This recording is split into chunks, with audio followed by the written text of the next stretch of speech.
The world is getting crazier. People are acting more and more insane. The end of the world is tomorrow. Tomorrow. There's only one thing to do when the world is falling apart. Listen to Basil and Gonz as they discuss this week's news and events through the lens of Bible prophecy. You are listening to Canary Crime News Talk.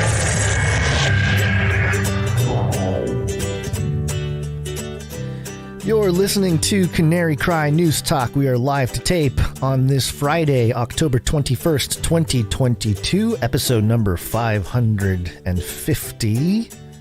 And today, Truss Fall. My name is Gonz, your favorite Asian provocateur for Christ, aka the Cabana Boy, live from California, here to serve you a podcast that brings you the best news, which is the gospel message of Jesus Christ, while reporting the egregious with a well-rounded, biblically grounded take on world events. And today's immersion phenomenon is birthday, except sad because birthday boy is not here. Co-host Basil is caught up in family stuff, not bad, family birthday stuff. So, you know, sometimes the blood family takes over Canary family, but it's okay. It's his birthday, so you can't blame him. So, yep, it's Basil's birthday. We will celebrate it, without him here. So, it's my birthday. It's my birthday. Happy birthday to me. Yeah. There you go. Happy birthday, buddy. I know you're listening or watching, lurking somewhere. But, yeah, we'll talk a little bit more about Basil, I guess. But, yeah, we're just going to dive right into it because, excuse me, we got a lot to cover here. Obviously, a lot going on in the world. I don't know about you, but it seems to be stuff happening. We usually do a rundown. That's right. That's what I'm supposed to do. Already flustered. Oh, look, here's Basil. Let me bring you up to speed.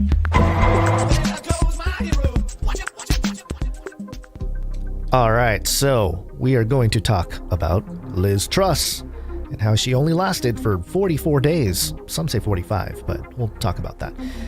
We're also going to briefly, in the process of looking at the whole Liz Truss situation, we'll mention Boris, and we will also mention Tulsi Gabbard, which, got to keep an eye on her.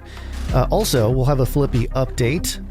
Of course, Flippy making his presence known at Google, playing ping pong. So, yeah. Also, a lot of being watched today. A lot of the data harvesting going on. The data reaper is here. And it will go through TikTok's parent company, ByteDance, who's planned to use TikTok to monitor physical locations of American citizens. We knew that. Also, Texas sues Google for allegedly capturing biometric data of millions without consent, but also Texas 3.8 million Texan students to take home DNA ID kit 5 months after Uvalde. So, yeah, a lot going on there. And then we're going to talk about crypto.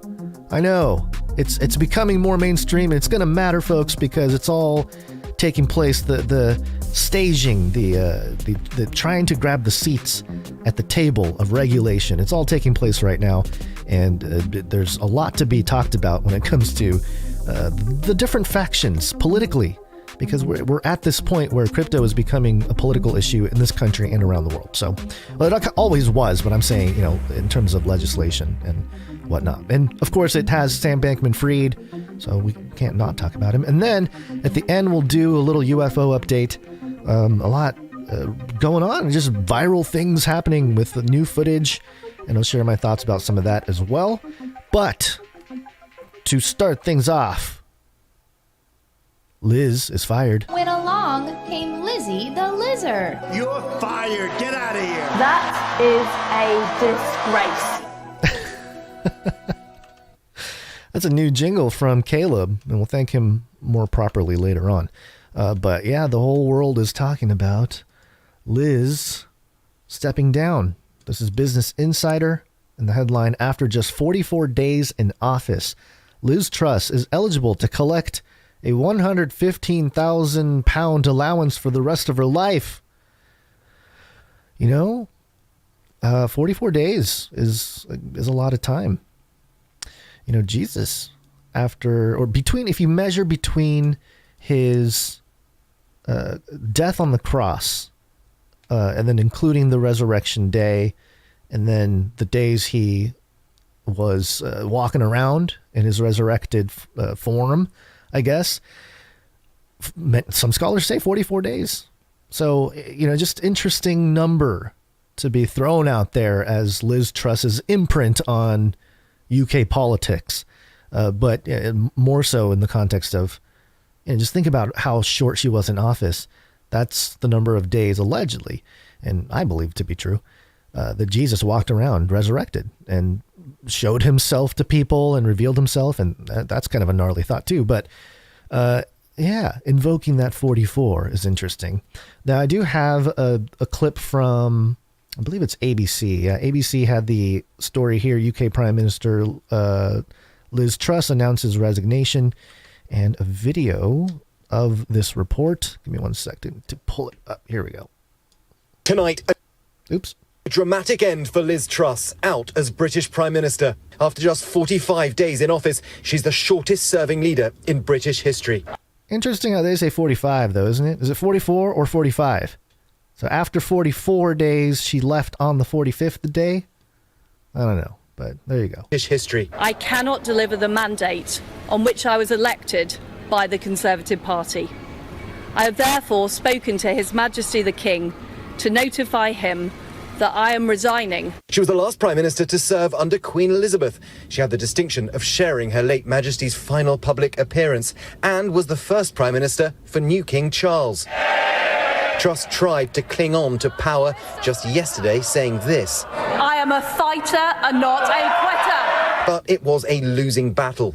With inflation in the UK rising 20% faster than the US, Truss cut taxes for some of the wealthiest, hoping to stimulate the economy. But the timing couldn't be worse. Tories, get out of office! Her plan sent markets into meltdown. The pound crashed and mortgage rates exploded, adding hundreds of dollars to household bills overnight. Why is she still here?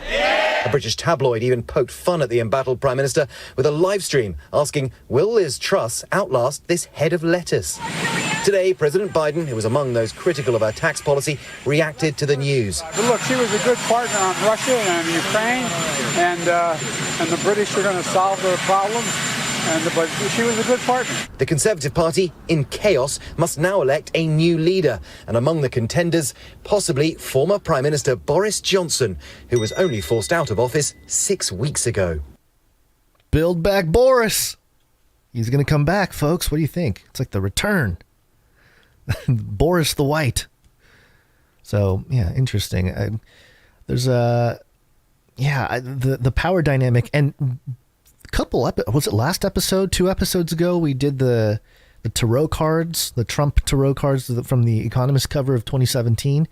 And there's that there's the card of the wheel with the 3 politicians strapped to it, to showcase this idea that there's going to be some turnover in the political seats, a little hot potato or I don't know, musical chairs or something going on. And so this is no surprise. But yeah, I think people are, I don't know, there's a part of the sentiment of just being fed up with this system, I guess. There's just people that come in and I don't know, it's bizarre to create this much of, I guess, a social engineering push towards a more, I don't know, libertarian is the right word, but just, I don't know, just more justice in the world. The party lines are kind of breaking down, it seems. But we'll have to see what happens. Standard.co.uk, Boris Johnson expected to run for Prime Minister after Liz Truss' resignation. And, I was pulling up some old Alley artwork, and Alley has this brilliant portrait of Boris Johnson with the clear lizard eyes there. And she also did one of the Dame Alley, that is, a drawing of Boris Johnson in sort of the Peppa Pig form, And it comes from a clip that Boris Johnson... This is what we've been missing. You know, we thought that it was the end of Boris in politics, but, you know, we're going to get some of this back.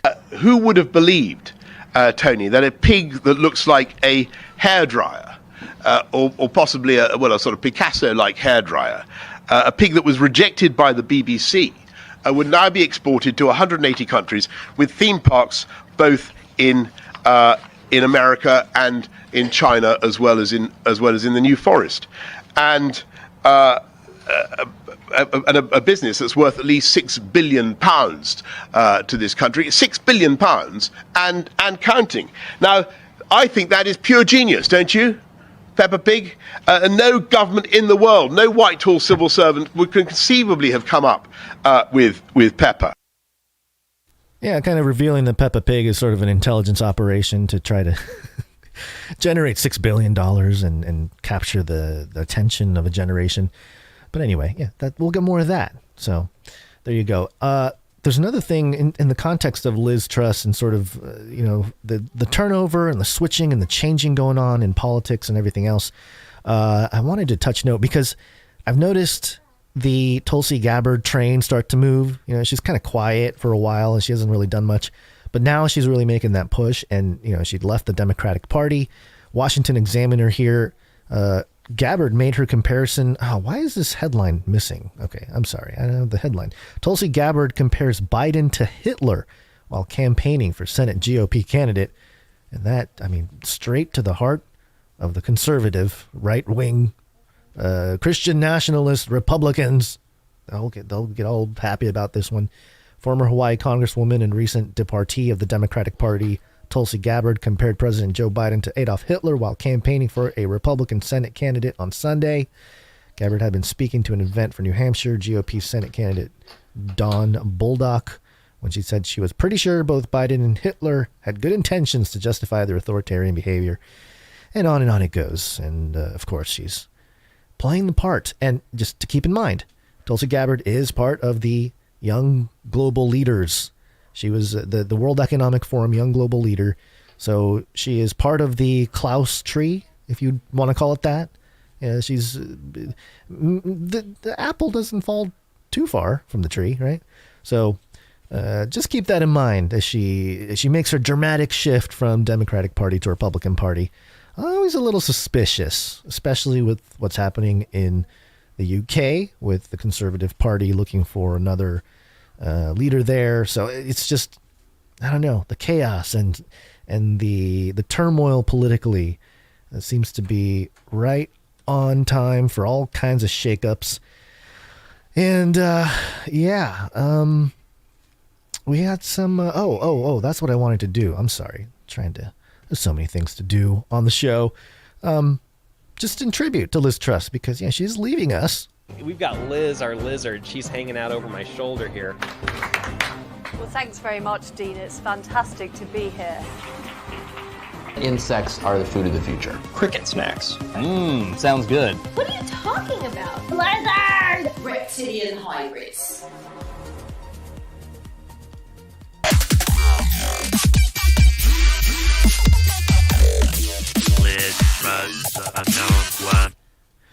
Yeah, and 44, according to certain occultists, the 44 is most often used as a similitude number for Christ. It's often invoked and perverted in order to harness the Christ energies and turn them upside down. So if we're talking about an antichrist type of reign, interesting numerical symbology going on here. So there you go. Liz Truss stepping down. Everyone's fired up about it. But I can't get too fired up because it's Friday. I'm tired. It's Friday. Keep playing with the Friday thing. Oops. Yes, it's Friday. You gonna learn today? Cause it's Friday. You ain't got no job. And you ain't got shit. Are you not entertained? Hey, what day is it? It's Friday. It's Friday. Yes, it's Friday. It is Basil's birthday. Oh, what's going on there? There's some weird noise. Yeah, so Basil is out and about and was basically kidnapped by his family, which is okay. That's if anybody kidnaps him, I'd rather have it be his family. He is somewhere between 10,900 days and 14,600 days old on Earth, allegedly. So, that's about a 3,700 day window where you can start placing bets. As far as I'm concerned, I'm just looking forward for the weekend, and there's not much. I started the show a little late today, and there's a lot of prep that I probably messed up on. So just keeping that in mind. Apologies to anything that I mess up here, but I do want to mention that this show is totally supported by you, the listener, the viewer. We're totally value for value, which means that we throw value out there in the form of a show, reporting news, breaking it down, trying to deconstruct things, talking about some of the angles and layers that not everyone talks about. And I'm not saying that we're the only ones that talk through a certain angle or whatever, but we just try to bring analysis from a biblical foundation and an eschatological foundation as well. But yeah, it's not going to happen unless there's no corporation that really supports these ideas out there. So it's all up to you out there, the listener. And we call those people who produce the show, yes, producers, because they're producing the show, whether it's with their time, talent, or treasure. We like to thank executive producers at the top here, those who went over and beyond in the treasure department, over $100 per episode. And I'd like to thank one now. Executive producers. Yes, executive producers. Really the front line when it comes to the value for value model, making things happen. And today we have an executive producer, which is really exciting. I think we had a couple last episode too. But yes, today we have Mark D. Thank you, Mark D. Comes in with $281.45. My goodness. Very generous of you, Mark D. And he has a note. This donation brings me to knight status and would like to be known as Sir Marga Mark, Knight of the Fam 5. Sir Marga Mark, Knight of the Fam 5. Okay, so we'll definitely put that on the list. Yeah, there's just so many things that Basil, he does the knighting, the whole reading and everything. I could do it, but just try to leave some stuff for him. I think we're going to have some batches of people at the round table coming up here in the next few episodes as we approach the 555 support that some of you started at the 500th episode. So, yeah, keeping that in mind. Also, Mark D, the rest of the note here, I get lint... sorry. Okay, so he showed his accounting. Thank you. And then can I get lint trap for end of show mix? And also, happy birthday, Basil. Yeah, lint trap. I'll play a little bit now. Can I tell you a sort of a twisted pleasure that I have? It's okay. Clearing out that lint trap. Clearing out that lint trap. Clearing out that lint trap. Clearing out that lint. Clearing out that lint trap. Clearing out that lint trap. Clearing out that lint trap. It takes time. Yeah, we'll play the whole thing at the end of the show. That's a good one. Very good one. Yeah, we got some awesome producers in the music department as well. So there you go. Well, yes, we'll play it at the end of the show. Mark D, executive producer for episode 550. Where'd you find this? Let me do a quick check to make sure there's no other executive producers at the moment. This is on the fly, live to tape. The answering security challenges while you're live to tape is like the worst thing ever. Okay, there you go. But anyway, nope, there you go.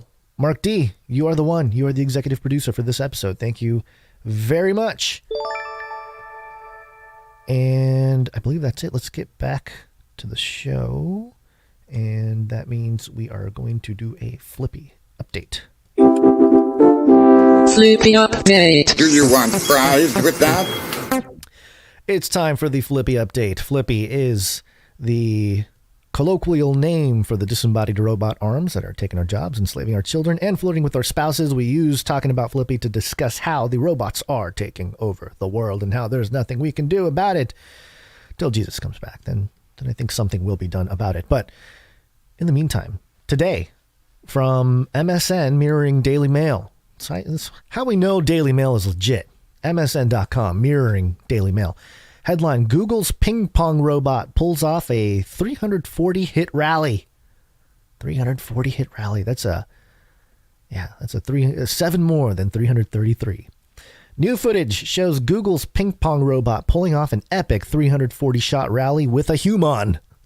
The advanced robotic arm is seen effortlessly sliding along its side of the ping pong table as it returns the human's shots. The monumental rally ends when the robot sends a weak shot into the net. Weak robot, weak Flippy. More than 4 minutes after it started. Google used real-world and simulation-based training scenarios to turn the robot into a competent ping pong player. It currently plays cooperatively with a human to get a good rally going, but according to Google, its skills could be built up to match the level of any human. And there's a photo here of the robot IS2R. He's, I guess, kind of harnessed. You know those paper cutters when you go to like Kinko's or something, you're trying to slice those papers? They've got like a huge one of those at the end of the ping pong table that extends beyond the width of the table. And the robot arm sort of sits on that bar and is able to move back and forth and, rally with a human. So there you go. That is kind of, we knew this was going to happen. Google says the robot uses a training program called iSim2Real, short for Iterative Simulation to Real Life. In iSim2Real, knowledge acquired by the robot during a simulation is used in a real-world environment. IS2R also alternates between training and simulation and deploying in the real world to build up its abilities. The robot uses a training platform called iSim2Real, short for Simulation to Real Life. Yes, okay, all right. And these articles sometimes in their repetition for the SEO stuff. And then it goes into some more details, but yeah, we've got another, I guess, I don't know if we've talked about this robot before. I feel like we have, but we've talked about a lot of robot arms over the years, so some may fall through the cracks. It's almost inconceivable to me that we would never bring up the ping pong playing robot arm at Google. So I'm pretty sure we've talked about this thing before, but to get to a 340-shot rally, get a news story about it, and, have it be highlighted at this time when everybody just wants robot arms now. The productivity of humanity is just too little to maintain the highly overpopulated world that we're in. So enter the robots. I've been saying that forever. No surprises there, but kind of depressing also, so. I'm for the robots. Really just creating, the robots, once they can talk, they're creating the people zoo. I'll keep you warm and safe in my people zoo. Don't you feel safe? It'll even play ping pong with you. So now we got a basketball robot. We got the football robot. I forget the name of the football robot. And then we have the ping pong robot. What are we missing? What sports need a robot to really get to that next level? I think football... we had that football that was throwing passes more accurately and stuff. What? Soccer. Okay. Yeah, 5-year-old said soccer. I'm sure they will have a soccer robot. Maybe a goalkeeper, because a robot goalkeeper could really, really frustrate the humans, if you make them lanky and stretchy, kind of like Mr. Fantastic, can stretch its limbs. All right, this is falling off the wheels. The wheels are falling off. Off the tracks. We're going to continue moving on here. We got some surveillance data harvesting stuff going on. Did you ever have the feeling that you were being watched? Hello, I'm the CIA. I love your mass surveillance programs. Yeah, not too much to get excited about. This is also pertaining to Chinese news here. Welcome to Chinese news. It comes from China. China. China. It's not racist at all, no. Chinese news! Forbes.com headline: TikTok parent ByteDance planned to use TikTok to monitor the physical location of specific American citizens. Ooh, Forbes reporting on what conspiracy theorists were talking about years in advance. A China-based team at TikTok parent's company ByteDance planned to use the TikTok app to monitor the personal location of some specific American citizens, according to materials reviewed by Forbes. The team behind the monitoring project, ByteDance's Internal Audit and Risk Control Department. Wow, the gall to call themselves the Internal Audit and Risk Control Department. I know these corporations usually have an audit department, but just interesting that that's the people. Is led by Beijing-based executive Song Yi, who reports to ByteDance co-founder and CEO Rubo Liang. The team primarily conducts investigations into potential misconduct by current and former ByteDance employees. But in the last two cases, the internal audit team also planned to collect TikTok data about the location of a U.S. citizen who had never had an employment relationship with the company, the materials show.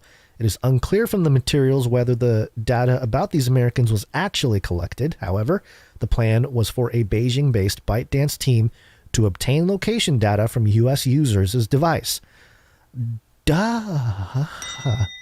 Sorry, I hate to use that expression, but it was, of course, yes, this is well known.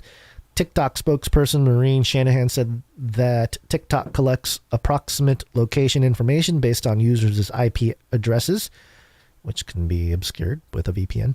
Among other things, helps show relevant content and ads to users, comply with applicable laws, and detect and prevent fraud and inauthentic behavior. But the material reviewed by Forbes indicates that ByteDance's internal audit team was planning to use this location information to surveil individual American citizens, not to target ads or any of these other purposes. Now, that I thought was very fascinating, because we often just assume that when, these, for example, China is deploying certain aspects of the surveillance apparatus, that it's like, oh no, especially in America, it's like, oh no, it's because they want to tailor the ads. It's all about advertising. We've known about this, and it's gotten a lot more public in the last few years with documentaries and all that kind of stuff. But in this case, the Forbes reviewed the material, and Forbes came to the conclusion that no, this was actually just literally for surveillance. It's like not even a suspicion. It's just straight up for surveillance. Forbes is not disclosing the nature and purpose of the planned surveillance referenced in the materials in order to protect sources. So it's undeniable proof that China was planning to use this for surveillance purposes. TikTok and ByteDance did not answer questions about whether internal audit had specifically targeted any members of the U.S. government, activists, public figures, or journalists. I've been saying all along, don't use TikTok, because we've known about where the servers are. TikTok is reportedly close to signing a contract with the Treasury Department's Committee on Foreign Investment in the United States, which evaluates the national security risks posed by companies of foreign ownership, and has been investigating whether the company's Chinese ownership could enable the Chinese government to access personal information about U.S. TikTok users, like they already have. In parentheses, disclosure: in a past life, I held policy positions at Facebook and Spotify. I don't know why it says that. I'm unclear as to why this is admitted in italics in parentheses at the end of this paragraph. But okay. In September, President Biden signed an executive order enumerating specific risks that CFIUS should consider when assessing companies of foreign ownership. Yeah, okay. So all right, yeah, we've known about this, but now it's getting to the point where the rubber's meeting the road. It's you gotta either be China's surveillance apparatus or not. I mean, it really comes down to that in the United States. It's pretty incredible to watch because, you know, it was all just conspiracy theory and racism and all that kind of stuff if you brought it up. But now it's just really in your face. It's everywhere. And there are decisions that have to be made. And that's why we're kind of in this strange internet era Cold War type of thing where there's geography that matters, but it's all sort of predicated on the movement of data and information access. So interesting that all that is going on. And it's not only China, and it's all kinds of data here. So let me do this one real quick here. It's part of the beast system. Oh, but also, you know, do you remember Data from Star Trek? I am not capable of hatred. Yeah, there's data can't hurt you. You know, data is neutral. It's the users of the data that can help or hurt. Reuters headline here: Texas sues Google for allegedly capturing biometric data of millions without consent. Oh, you mean how the conspiracy theorists were saying that, you know, if you had ever had a conversation with what we will lovingly label normies, and you know, you bring up something like this where it's, hey, Google, they're collecting data on you, they're collecting biometric data, they're collecting all kinds of data, and you know, you ask them if they understand that this is sort of a program going on from the government and large corporations all working in tandem there. And then, you know, the only kind of response you get is what you hear from Biden. They all want to share their data. Yeah, everyone wants to share their data, so you can't blame these data companies. But in this case, Texas making moves. Washington, Texas has filed a lawsuit against Alphabet, Google for allegedly collecting biometric data of millions of Texans without obtaining proper consent, the Attorney General's office said in a statement on Thursday. The complaint says that companies operating in Texas have been barred for more than a decade from collecting people's faces, voices, and other biometric data without advanced informed consent. Quote, in blatant defiance of that law, Google has, since at least 2015, collected biometric data from innumerable Texans and used their faces and their voices to serve Google's commercial ends, the complaint said.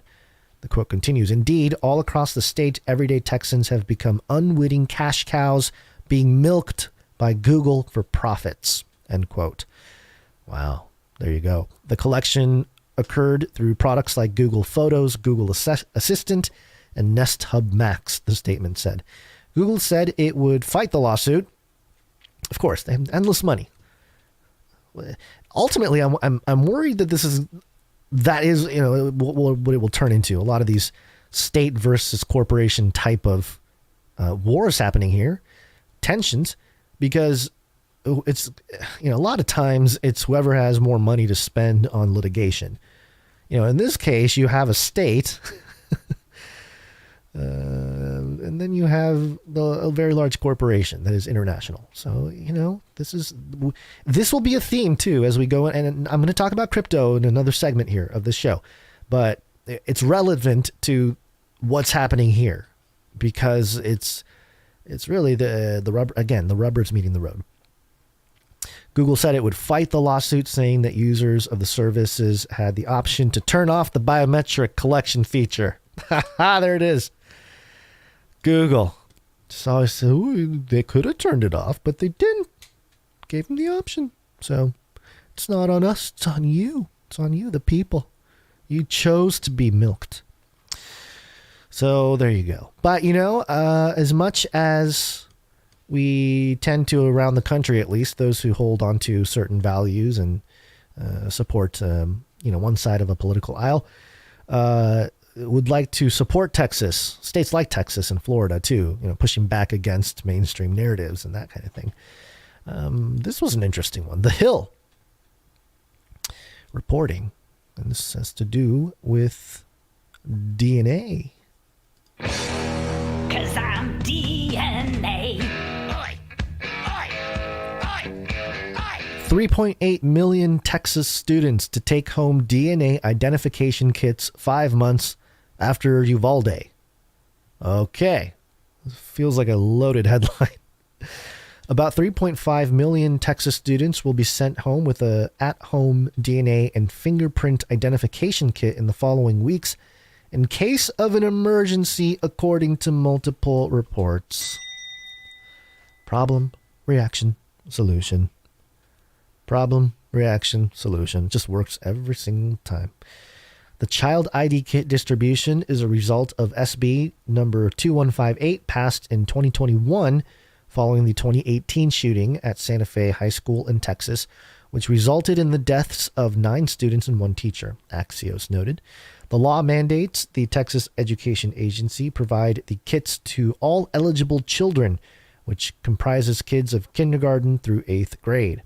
A parent, this is a quote, a parent or legal custodian who receives a fingerprint and DNA identification kit may submit the kit to federal, state, tribal, or local law enforcement to help locate and return a missing or trafficked child, the bill text states.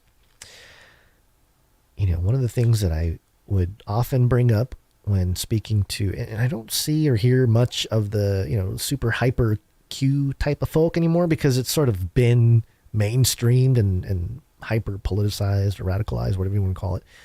But a lot of times you still have people, sort of talking about, Trump or his crew or whatever, the good guys, the white hats, they're taking down these trafficking rings and they're you're not hearing about it, but they're signaling to us that they're doing it and they're saving all these children and all that kind of stuff. I always said if that's true, that's fantastic. I am all for that. But just in general, the precedent that's being set with this topic of trafficking is not good. And it's not really in a good direction. And this is the prime example right here. How are we going to prevent trafficking or catch it early or, whatever, eradicate that apparatus from society? We need better tracking of all the children. How about genetically? Because then, if they can, you can tell the children, like, hey, if you get taken, instead of, before it was like they should have to leave like a shoe or something, or a jacket or a headband or something, and then that could be sort of a clue for the, I don't know, maybe this is how TV shows normally go. I'm not saying that that's how it really happens, but in this case with genetics, it's like, you just make sure you spit somewhere or something, there's something to leave your DNA somewhere, and then we can come find you because you're in the system, and then we can trace you. And that's what it's getting to. And it just makes me feel uncomfortable about just the general direction of all of that. Quote, a parent or legal custodian who receives fingerprint and DNA identification. Oh, yeah, we already read this. The Houston Independent School District notified parents of the kit distribution this week in a letter noting that using them was optional. Hey, use that optional option. Use the option to not use the kit. Just my recommendation. So there you go. That's happening in Texas. So interesting contrast, I guess, between sort of fighting Google for collecting data without the consent, with we're handing out nearly 4 million DNA home test kits so we can get some data. We can get some data. But, this is justified data collection. We're trying to prevent bad things in society. Whereas this first story is about a large corporation taking our data without our consent. And so the world we're entering with blockchains and crypto and all that kind of stuff, semi-transparency of financial transactions, is a place where the data becomes more of, it acts more and more like a commodity, and it's a commodity that every human produces. So it's going to, quote unquote, empower people to sell their data properly in terms of these big corporations. We'll see. We'll see how it goes. But I think that's kind of where we're at with litigation as well. So I'll talk about that in the next segment. But let's take a quick break and have a little party. It's Basil's birthday, so we better party. Go to canarycry.party. Party time. Canarycry.party is a website with a tree of links that leads to everything from where to listen to the show, watch the show, learn how to produce the show, connect with us and the community. Party, it's the place you wanna be. So say, welcome to Canary Cry. Gameplay, Canary Cry party. Got all the links of where you can watch the show. We got the Rockfin link. You can subscribe to the RSS feed, which we recommend, by the way. That's the least censorable path currently. Of course, we're still doing video as well, so you can go to all locations. There's Ravel, the Birthday Boy's other podcast, where he examines society, scripture, and scandal, having tough conversations in good faith with Dr. Christopher Ryan Gates. And check it out. Always a good supplement to all the things going on here. And also go to Canary Cry Clips, subscribe.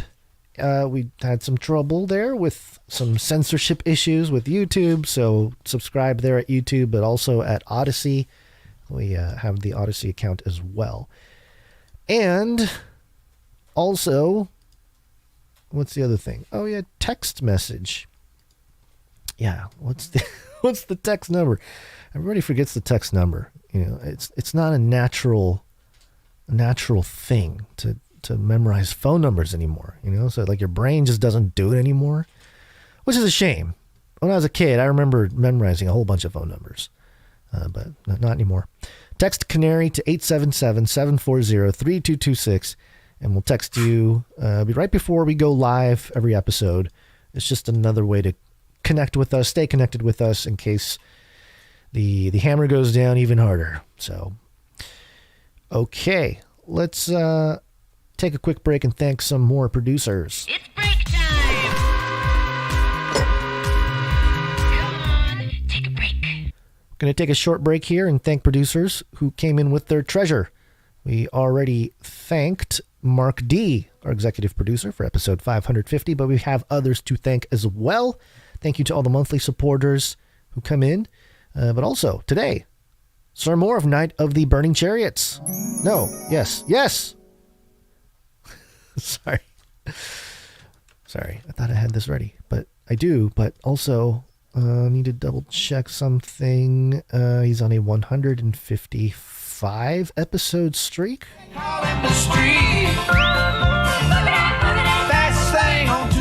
Sir Moore, if I got that wrong, please correct me in the note next time. But I believe he came in with 1111. 11. And no note today. Yeah, no note. All right. And as far as I can tell, I think that's it for people who came in over $7.77. Oh, wait.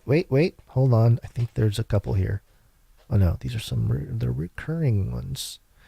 Yeah. So, we do have people who come in with the recurring, so we appreciate that. These are, we also have producers to thank who came in under $7.77, which entitles you to have a note read Those who have come in over 777 are entitled to have their note read, but there are others who come in under 777. We'll thank him now. Sir Casey, the Shield Knight. Thank you. He's on a 221 episode streak. Oh yeah, streakalicious.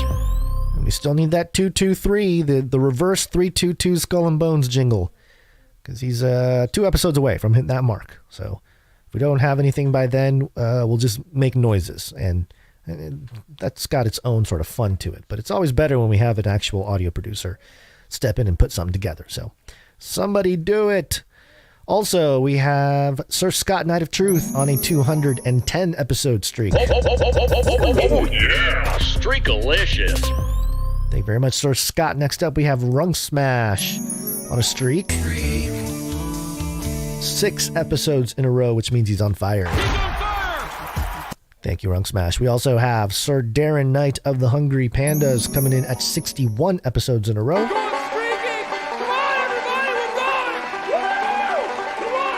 Thank you, Sir Darren. And we also have Dame Gail at, I believe, I might have done all of these wrong. That would be really bad.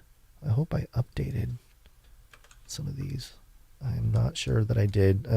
This could be bad. This could be real bad, but it's okay. Dame Gail, 186 episodes in a row. Wrong one. 186 episodes in a row. Women rule. Thank you, Dame Gail. And let me do another quick refresh here just in case. Because otherwise, I think that's it for the treasure. So thank you very much. We appreciate all of you.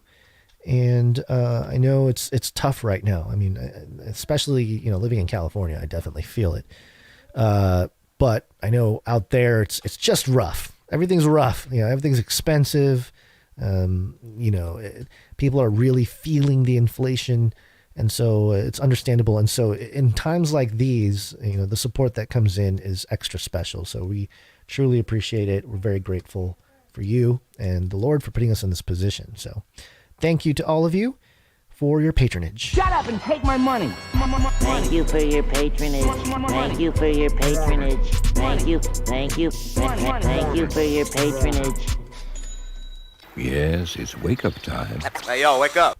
Time to talk some money.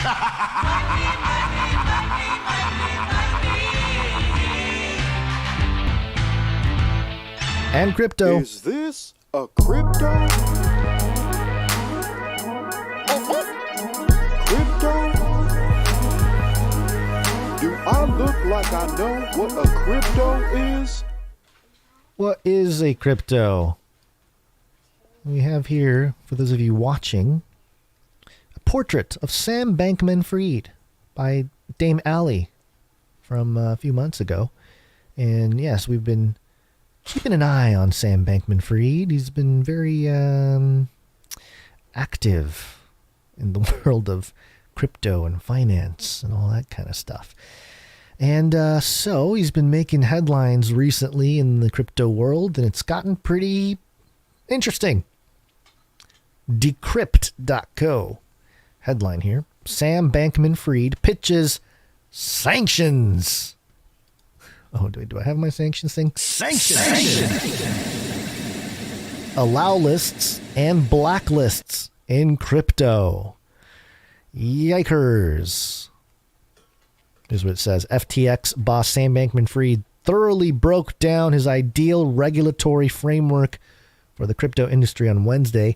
The billionaire said he is a proponent of regulation using blacklists or block lists, a model where individuals may freely trade unless explicitly sanctioned. This is in contrast with whitelists or allow lists, where individuals are banned from trade by default unless explicitly granted permission. And already, okay, if you know anything about the crypto world, part of it, there's a very libertarian mood to a lot of crypto. It was really popular with anarchists at first because it was a real, true sort of anti-government, anti-establishment thing, with Bitcoin anyway.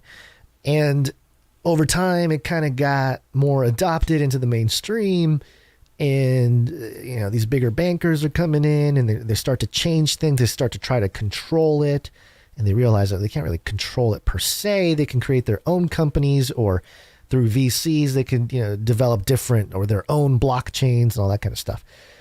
But part of the mechanisms is that there are no rules right now. For example, if you wanted to open a Bitcoin wallet, you can. And you can open 1 or 2 or 3 or 4 or 5 or 100. You can open as many wallets as you'd want. and there's no limit. There's no laws like you can only have whatever. And so for Sam Bankman-Fried to come in and say only, and this is not Bitcoin, I think this is like Ethereum or other. The idea here is that when you present a wallet to any exchange or institution or whatever, they have to know who you are. That's the big point. And by creating sanctions and block lists and allow lists, it really is just identifying you. Which, again, there's like a part that's, okay, we understand we don't want corruption. We've got to keep it clean. Got to keep everything official and all that kind of stuff. I understand that. But there's also the other side of, okay, well, the people that do the regulation have way too much power, way too much influence. So it's an interesting time to be in.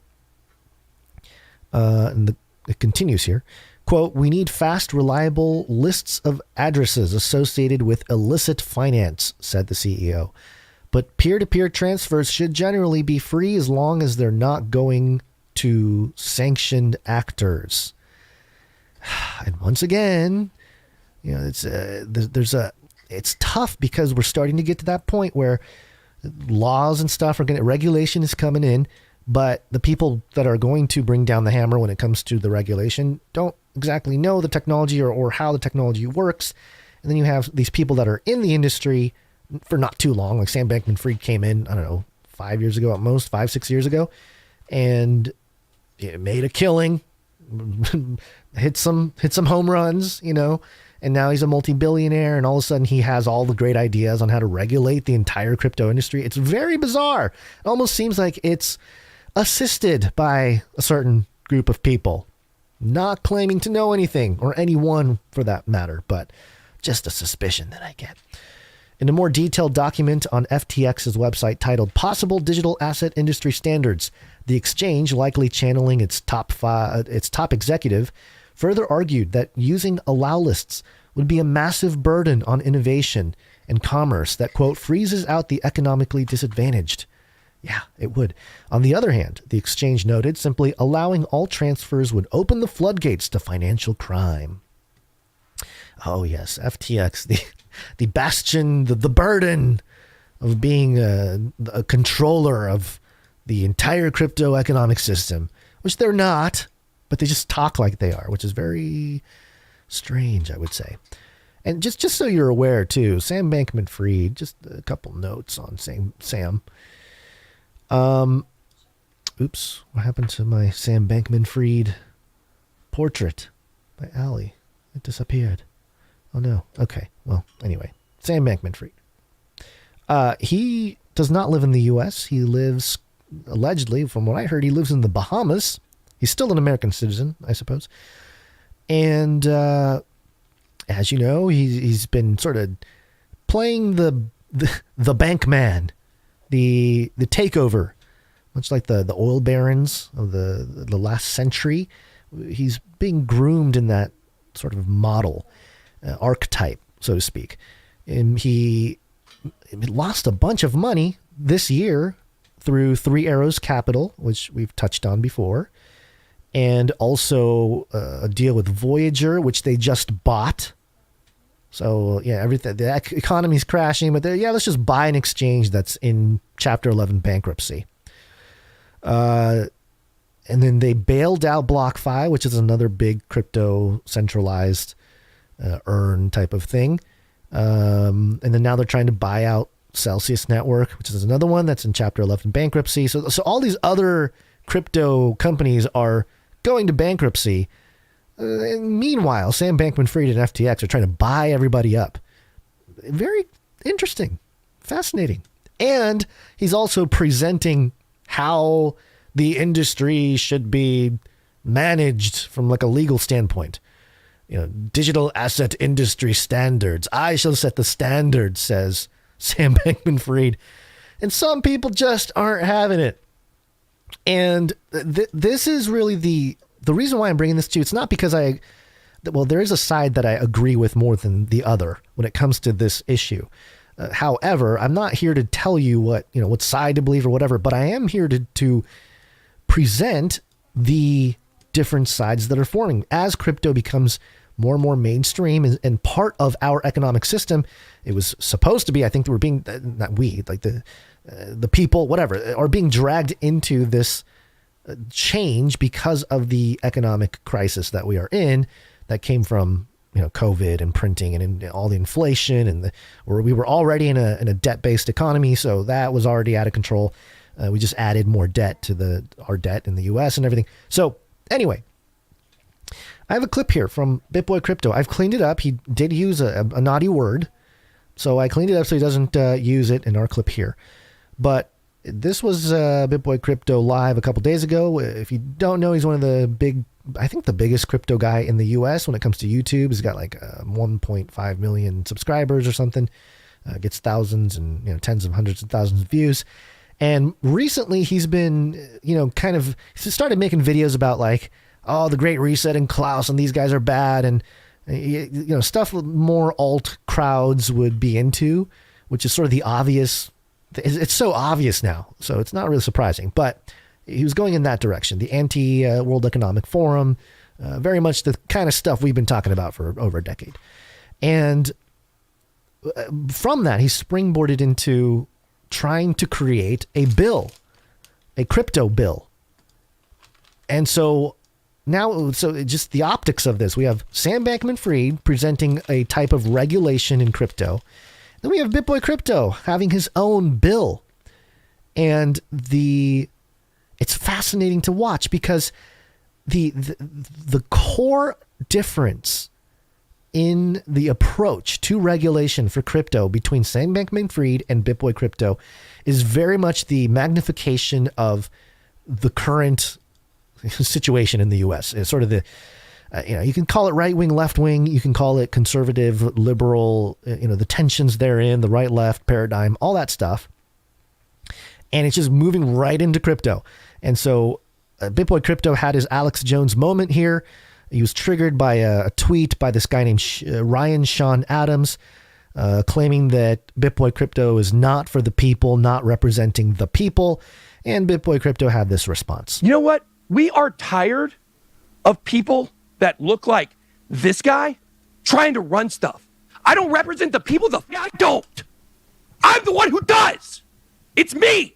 I'm the one out here putting the work in behind the scenes, trying to save crypto, while these devils, Sam Bankman-Fried, Brian Armstrong, they're trying to permanently ruin it. This is not about money for me. I hope you guys understand this. I am here fighting for you. This guy is out here trying to tell you that only the suits know what to do. Only the suits. Only the people who have all the money. They're the ones who can determine what happens. No, our bill is for the people. And you're going to find this out.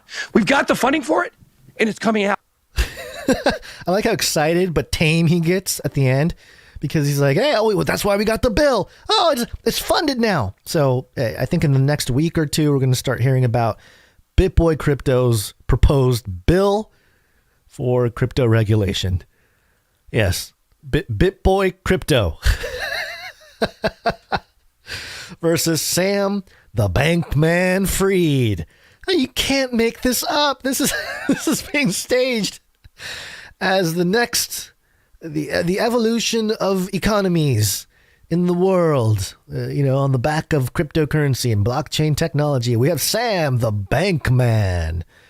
He's fried Bankman. He likes fast food.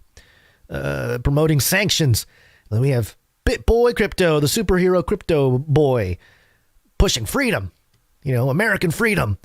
This is pretty wild, folks. This is, I gotta admit, I'm excited. I'm pumped to see what happens here. BitBoy Crypto, also a big supporter of XRP, who has been in a lawsuit with the SEC, the Securities and Exchange Commission, for I think going on like 2 or 3 years now. And the story is, I don't know. These are things I hear. They're rumors. They're whatever. Is that every bank, every American bank anyway, or every bank in the world is going to have to own XRP to do cross-border payments, and it'll just become the standard. And if you look at it, practically, there's something to it. XRP was created by the company Ripple. They did sort of jump on that technology right away because it was obvious that it needed restructuring. And so they did it, but because the government didn't do it, they have to step in, play the legal route, stifle innovation, at least in the U.S., or access in the U.S. So it's a lot of it is very interesting. It tackles a whole bunch of different topics. So it's something to keep track of because, again, this is going to affect all of us as we move forward here. I know it's easy to kind of dismiss crypto as like, oh, it's that thing, it crashed and everyone hates it. That's the other thing. The markets are really down right now. We're in the depths of the bear market of crypto. It seems to have a cycle about every 4 years. And now is the perfect time to start introducing legislation and putting all the bureaucratic people or laws or rules, all that stuff in place. I know Biden signed something. I'm sure Biden, I really want somebody to ask Biden to explain Bitcoin. That would be the most fantastic. Or cryptocurrencies. Hey, Joe, explain cryptocurrencies, please. Somebody do it. Please, someone do it. I'll do it. I'll do it if I get a chance. If I see him on the street, that's the question. I'm going to pull out my phone so I can record it, and that's the question I will ask President Joe Biden. There's more here from the Sam Bankman-Fried issue. That we talked about how FTX, which is Sam Bankman-Fried's exchange, crypto exchange and bank, they own the naming rights to an arena in Florida, I think where the Miami Heat play and stuff like that. So big time, a lot of money. And a lot of people have been asking the last several months, where's that money coming from? They have so much money. And as soon as they started getting scrutinized, examined with a little bit more of a public, the public anyway, examining FTX. Excuse me for 1 second. Sorry, trying to make less noise. What was I saying? Oh, yeah. So with FTX, as the public started to gain awareness about the shadiness of Sam Bankman-Fried and FTX, people started pointing things out. And at the end of the last month, at the end of September, so close to a month ago, the FTX U.S. president stepped down. And it was amidst a lot of, criticism, I guess, when it comes to sort of the operations and the influence and the power that FTX is trying to grasp as industry leaders in crypto. But the other thing to keep in mind is that Sam Bankman-Fried was sort of the poster child in crypto with the mainstream media because he had promised to donate up to $1 billion to the Democratic Party for political support. But he pulled back on that a little bit, and The Atlantic was not happy about it. The Atlantic has this headline: Sam Bankman-Fried isn't putting his money where his mouth is. Oh, Sam Bankman-Fried, a 30-year-old co-founder of the cryptocurrency exchange FTX, is a $15 billion enigma and one of the richest and most powerful men in crypto. SBF is already a political megadonor to the vein of Peter Thiel and George Soros. Oh, the Atlantic is like, oh, he's like Peter Thiel and George Soros. He's got the cash. He spent millions in support of Joe Biden's presidential campaign and was one of the biggest Democratic donors in the country in the lead up to this year's midterm elections. Among his PAC's expenditures was a whopping $10 million donation to a virtually unknown Oregon House candidate who lost his primary badly. Oh, no. That's the downfall, you know? You get the Sam Bankman-Fried money. You might be happy, but if you don't know how to read the room politically, it's just bad news. You think, oh, man, I got Sam Bankman-Fried to give me $10 million for this thing. But if the public is like, yeah, you took Sam Bankman-Fried's money, then no good, no bueno. In a podcast interview earlier this year, SBF suggested that he would be willing to spend up to $1 billion on political donations before 2024. And then he went quiet. The donation he so generously doled out during the primaries have slowed significantly as the general election nears. Also, we're in like a crypto bear depths of a bear valley. So he doesn't have the same kind of money to throw around. That could be it too. SBF suggested that he would be willing to... Oh, I already read that. What am I doing? Okay. Last week, he reneged on the $1 billion figure in what one writer called a, quote, political rug pull. That's clever. Just a little lesson here for non-crypto people. A rug pull is when you get into a project and the founders just take all the money and run. Happens all the time. There is no law in place to prevent it. There are some, scams that have gotten caught up in legal battles and stuff, but very few. A lot of rug pulls are, they're the scams, especially in like NFTs and everything else. They're out there, and you just have to be very careful as a user of crypto to not get caught up in a scam or a rug pull. But that's what rug pulls are. So a political rug pull is, in the sense, Sam Bankman-Fried taking his money and running and not supporting the Democratic Party. It's not that we don't know what Bankman-Fried cares about. The son of 2 Stanford law professors. SBF is a devout follower of effective altruism, a philanthropic movement that tries to sort out the most rational ways to do good in the world. And he has oriented his political giving around preparing for the inevitable onslaught of future pandemics. Has he now? Yet, he has also donated to the National Republican Congressional Committee. Oh, how dare he do that, which is backing candidates who do not seem to share his concern about pandemics. He claims to care deeply about the science and the facts, but at the moment, when he could be using his considerable wealth to help stop the vaccine skeptical from coming into power, he has decided to hold off. The Atlantic is very upset that Sam Bankman-Fried, who promised $1 billion to the Democrats, is like, I don't know about that. How about a little in the way of the National Republican Congressional Committee? And that triggers the Atlantic. They don't like that at all. It's like, hey, that's our money. But then, nothing about SBF has ever made total sense. He's one of the richest men in the world, and he still drives a Toyota Corolla. Now, I found that this also very elitist of the Atlantic to mention that, because that if that's true, that Sam Bankman-Fried still drives his regular Toyota Corolla, and he's a billionaire, multi-billionaire, that's the kind of stuff that's a hint of humanity. Sam Bankman-Fried. You don't bash on him because he's driving a Toyota Corolla and he's a billionaire. If I was a billionaire, I would probably drive a Toyota Corolla. The good cars, strong, lasting. In parentheses, he has said that his ambition to accumulate wealth is ultimately about his desire to give it all away. Yes, the whole Bill Gates thing and the effective altruism thing. And while he's known for his mop of a hairdo and his nerdy demeanor, he also communicates in a way that's unsettlingly casual for someone at the helm of a $32 billion firm.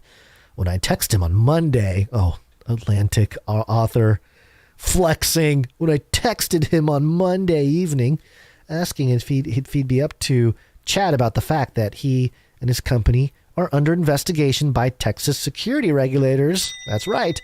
He replied with an obliging yup. So yes, that was the other thing. Texas is investigating FTX, the securities regulators, to see if there was any hanky-panky with the purchase of Voyager, which, again, it's been weird, the reporting, because I don't have it all in front of me, but for those who have been tracking it, you know what I'm talking about. They had some kind of, the details aren't as important, but it was some kind of non-collateralized loan, and which means there was no asset backing the loan. And then obviously Voyager was collapsing, so that loan sort of disappeared. It got liquidated, and there was nothing backing it anyway. And then the Three Arrows Capital thing destroyed like a bunch of companies, but somehow FTX just remained in operation, and even though, and then they were debating or there were public reports about buying FTX for like very small amount. I think it was, I can't remember the number. It feels like it should have been like 20 million or something, but it was way less. I think it was in like the hundreds. I don't remember. But all this drama going back and forth, and then finally Voyager was bought out by FTX. So they win, I guess, until further notice, because Texas is looking into it. But this article goes into the back and forth interview, and we're not going to go through that. But if you want to, the link is there in the show notes. And there's not a whole lot of interesting things here. It's what you'd expect from Sam Bankman-Fried. So yeah, just keep an eye on this guy. He's trying to make moves anyway when it comes to legislation. And in opposition to BitBoy Crypto. Are you going to support him and his bill, his crypto bill? I guess we'll have to hear more about it, but he's excited because it's all funded. So here we go. We're starting the crypto rocket ship. It's going to affect all of our pocketbooks and wallets. And by the way, when I mean wallet, do I mean a digital wallet or do I mean a physical wallet? Probably both. And hopefully there's not a way to directly connect the two. But moving on here, we are going to talk about the beast system. Speaking of the beast system, beast system. Yeah, so this was interesting. This is the Wiley Journal, the science journal, online library.wiley.com. And this is from September, but it just came across my desk, so I thought it was interesting. I thought I'd share it. The article is titled "Synthetic Mucin Gels with Self-Healing Properties Augment Lubricity and Inhibit HIV-1 and HSV-2 Transmission." So what it basically means, mucus. This is the abstract. I won't read the whole thing. I got a couple things highlighted. Mucus is a self-healing gel that lubricates the moist epithelium and provides protection against viruses by binding to viruses smaller than the gel's mesh size and removing them from the mucosal surface by active mucus turnover. The gels efficiently reduce these artificial synthetic gels of this mucus that they created. Efficiently reduce human immunodeficiency virus type 1, that's HIV-1, and genital herpes virus type 2, that's HSV-2, infectivity for various types of cells. Therefore, the author believes the gels are promising for future development of personal lubricants that can limit viral transmission. So we have synthetic mucus here now to heal. And yes, trying to stay family friendly here. I understand that. But I think the takeaway here, more so than just, I now know where people's minds are. My mind went somewhere else completely. My mind went to a possible sort of exit type of strategy here. A new business venture. Don't worry. It's not what you think. So what I'm thinking is, you produce this synthetic mucus for all kinds of stuff, right? And maybe we move away from this kind of stuff, the HIV and the HSV, and do more so just general healing, or something.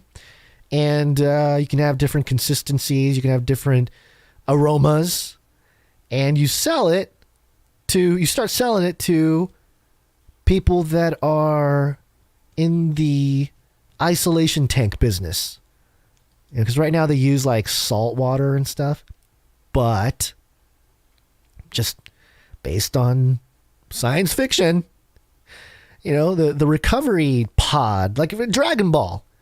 If you ever saw Dragon Ball, Goku and all these Saiyans, Super Saiyans, or actually just Saiyans, I guess, or whatever, these advanced alien people in the show, they have the regenerative pod, and it's like a goo. It's like like a goo thing. It's mucus. It's synthetic mucus. It's how they're able to get in there and heal. So I think it's a good business model. It's the big pharma business model. It doesn't have to work. As long as it's got different flavors and different aromas, different effects on health. Like you can have the mucus that makes you, gets your skin, gets rid of wrinkles in your skin or something. I think there's a market. Someone's going to do it, and then we'll refer back to October 2022 when Gons ranted about the synthetic mucus industry for isolation tanks. All right. Moving on. Moving on. Sinful generation! We're going to talk some DNA. 'Cause I'm DNA. Speaking of the beast system, beast system. It's another thing that we covered over the years that's just being reported again.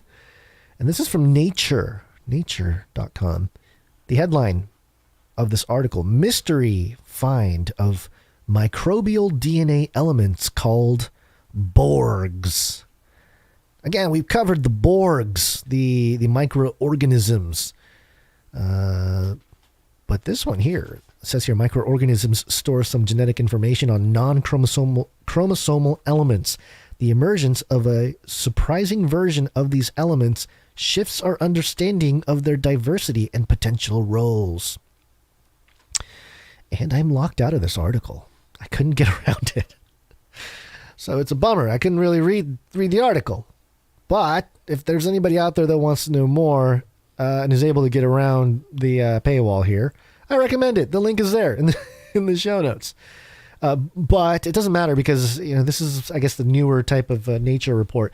There were reports about the Borg, this microorganism, and we even reported on it several episodes ago. So it's nothing new. I think the discovery was back in 2021 or something. So there's some reading material out there if you want to know. But just to hit nature.com, something to pay attention to, because the strange things that everyone thought was impossible are now becoming possible. And that's a theme that, again, I've been sharing a lot on the Face Like the Sun channel over the years, that, all the science fiction, it's all part of predictive programming, because the world itself is going to become almost like a giant science fiction drama as things unfold.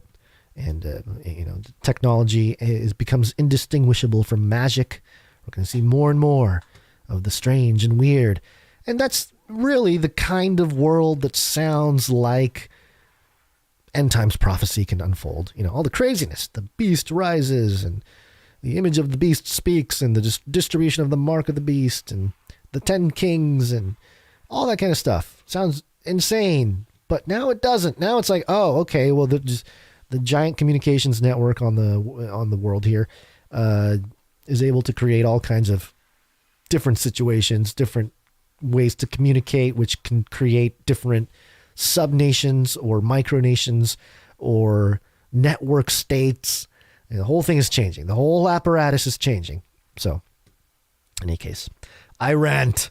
Let's take another break and thank some producers who have come in with their talent. Break! It's break time! This is break. Don't just consume the content, but become the content. Become the content. Take a break. Yes, become the content. Everybody has talents, God-given gifts. And if you are a listener of the show and you get value out of it and you'd like to provide value back, one way to do it is with your God-given talent. Don't just consume the content.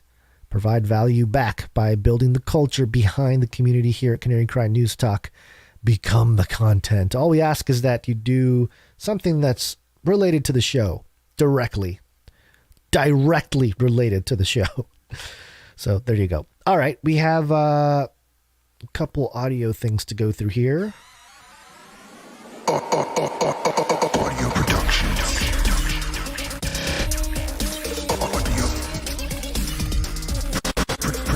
Productions. Oh boy, I forgot about the Brother G. Got to get through some of his 53 jingles that he sent us. So let me find that Brother G email, because they came in an email that had all of them there. Oh no, this is taking way too long. I apologize. Should I stall?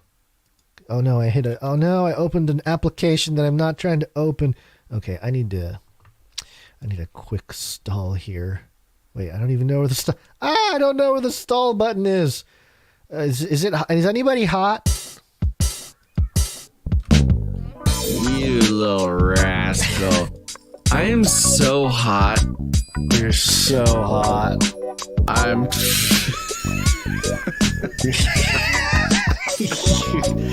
God. I am so hot. So hot. Yeah, not too hot where I'm at here, but all right, we got him.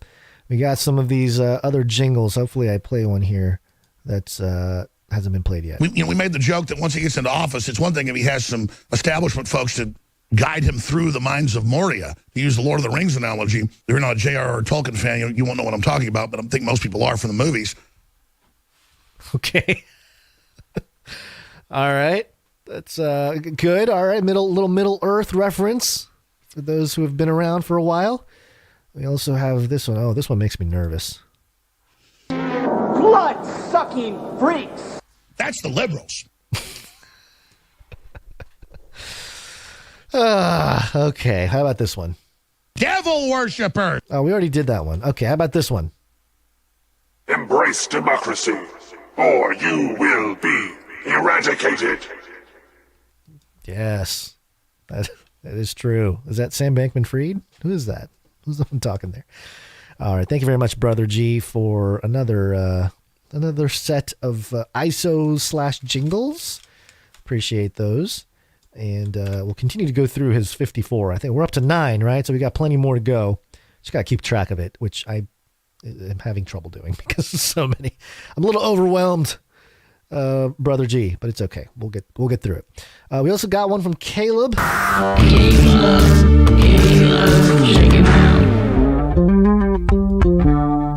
And we heard it at the top of the show, but it's thematic to today. It's Lizzie fired. When along came Lizzie the lizard. You're fired. Get out of here. That is a disgrace. Yes, very good.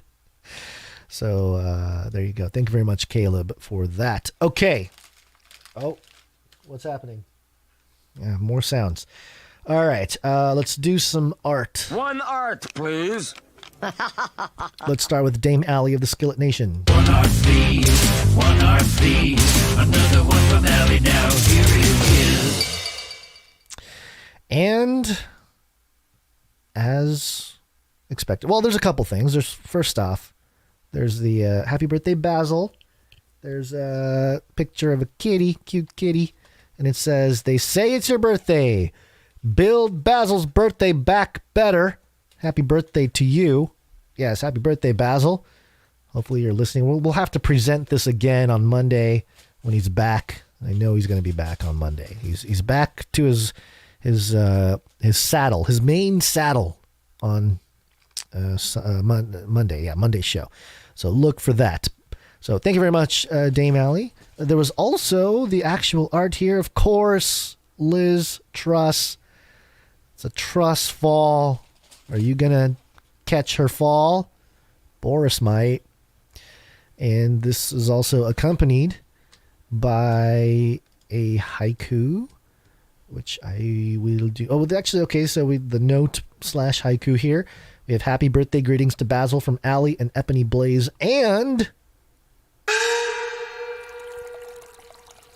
just when you're...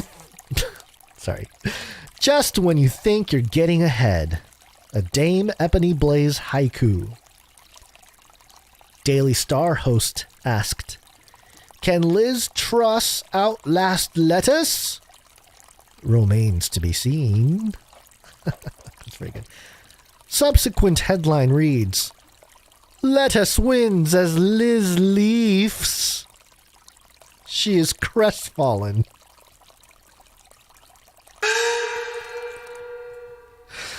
Wow, that's actually really good. That just summarizes everything. And yes, I forgot to mention at the beginning of the show, if you were listening to the audio, you did hear it. The report did mention the will or can Liz Truss outlast a lettuce? And the answer was no. The lettuce was fine. It outlasted Liz Truss. The lettuce will now be eaten in honor of Liz Truss's departure. And, the subsequent headline, lettuce wins as Liz leaves.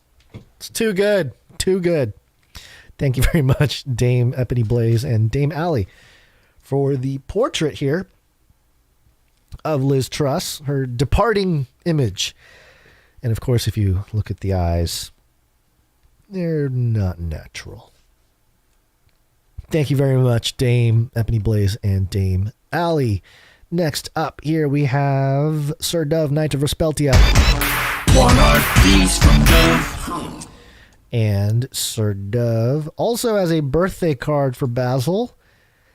And again, we will present it in addition to everything else on Monday's show.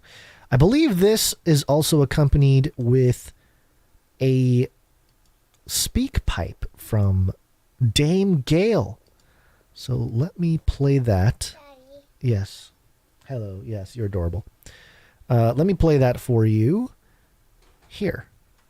Let's go. Let's go. Hello. Hey, everybody. It's Gail, Lady Gail. I teamed up with Sir Dove, and we have a little audio-visual production for you. It's for our ever-loving, animal-loving, bonzo-gazzling, razzle-dazzling, best buddy Basil. Honey, this is a birthday song for you. An original. Here you go. Hippo birdies to use. Hippo birdies to use. Hippo birdies, dear you. Papa Emu. Hippo birdies, dear you. And thank you, and excuse my voice, but I woke up with a sore throat this morning. Oh, thank you. Thank you, Basil, for what you do, and Gons, thank you so much for what you do. I don't know what I'd do without you. You're just my best buddies, both of you. Oh. So happy birthday, Basil, and have a wonderful day. Oh, by the way, if you go to Baskin Robbins, you can get a free ice cream sundae if you tell them it's your birthday. I think the whole month. Oh, and Starbucks. And there's other places like Cheesecake Factory. You can get, you can tell I've done this before. But so many places you can go and get. Just tell everybody it's your birthday and you'll get, even on the airplane. Depends on who you're attending. Thank you, Gail M, for the note or the speak pipe message here. Appreciate it. And that is awesome. Yes, I know a few people that do the birthday thing, take advantage of it. At that thing, Baskin Robbins or wherever, and Cheesecake Factory, very well done. Good to do that. They can afford it. So, and yes, this piece here, it's got the happy birthday buddy at the top. It's got a picture of kind of like a barn, and it's got a hippo. It's got an emu with the VR headset and googly eyes, a couple of sheep and a deer. And from the bottom, it says, from Dame Gail and the Canaries. So this is wonderful. We will present it to Basil officially on Monday. I keep saying Sunday. Sunday. And hopefully the tip there from Gail, it works all month with these different restaurants and chains, because it's possible that Basil is not necessarily on American soil, and I don't know what the customs are in other parts of the world. They may not be so friendly about birthdays and free food and stuff. So we'll have to see about that. But if it's all month, then he can probably sneak it in once he gets back. So there you go. Thank you very much, Gail M. Thank you very much to Sir Dove. He has a note here, and I think it's part of the whole presentation there, but it says, peace. For today's artwork, I made an illustration that was a request from the Canary whispering Dame Gale of the X's and O's. It's graphic to go with a song from a birthday card she got when she was a kid. The lyrics are, hippo birdies, 2 ewes, hippo birdies, 2 ewes, hippo birdies, papa emu, hippo birdies, dear ewe. And yes, we heard Gail's rendition of that earlier. It's to the tune of the birthday song, so happy birthday, Basil, from Dame Gail and the rest of us. Hope you guys like it. Keep doing what you do, and I'll keep praying for yins. Sir Dove, thank you very much. Yes, it's kind of a letdown, huh, that he's not here. Gotta be honest. It's like, hey, this is all for you, buddy. You don't show up to your own party? Is that how you're gonna do us? I see how it is. I know. I'm here for the people. Sorry, I just hit the ooh. That's a little hard. My best BitBoy crypto impression. Okay, so there you go. Thank you very much to Sir Dove and Dame Gail and everybody for the birthday wishes for Basil. It was fantastic. Moving on here, we have a couple of microfictions. Microfiction. Microfiction. And the first one is from Runksmash.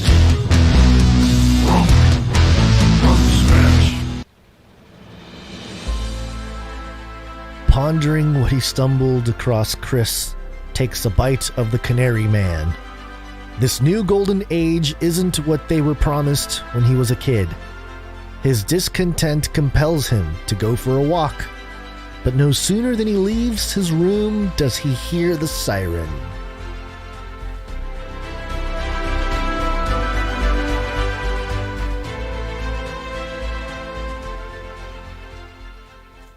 The drama continues. The microfictions blend into one another. Thank you very much, Wrong Smash. We also have one from the Sentinel.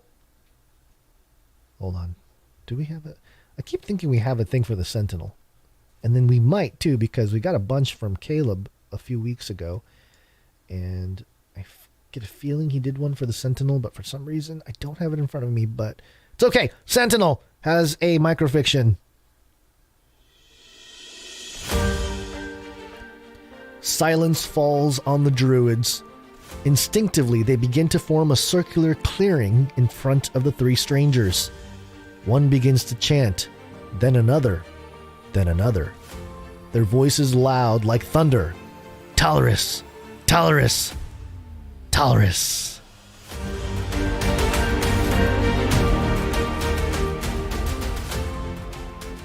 Yeah, I like it when it hits with the music, just the timing is all perfectly right. Felt good anyway.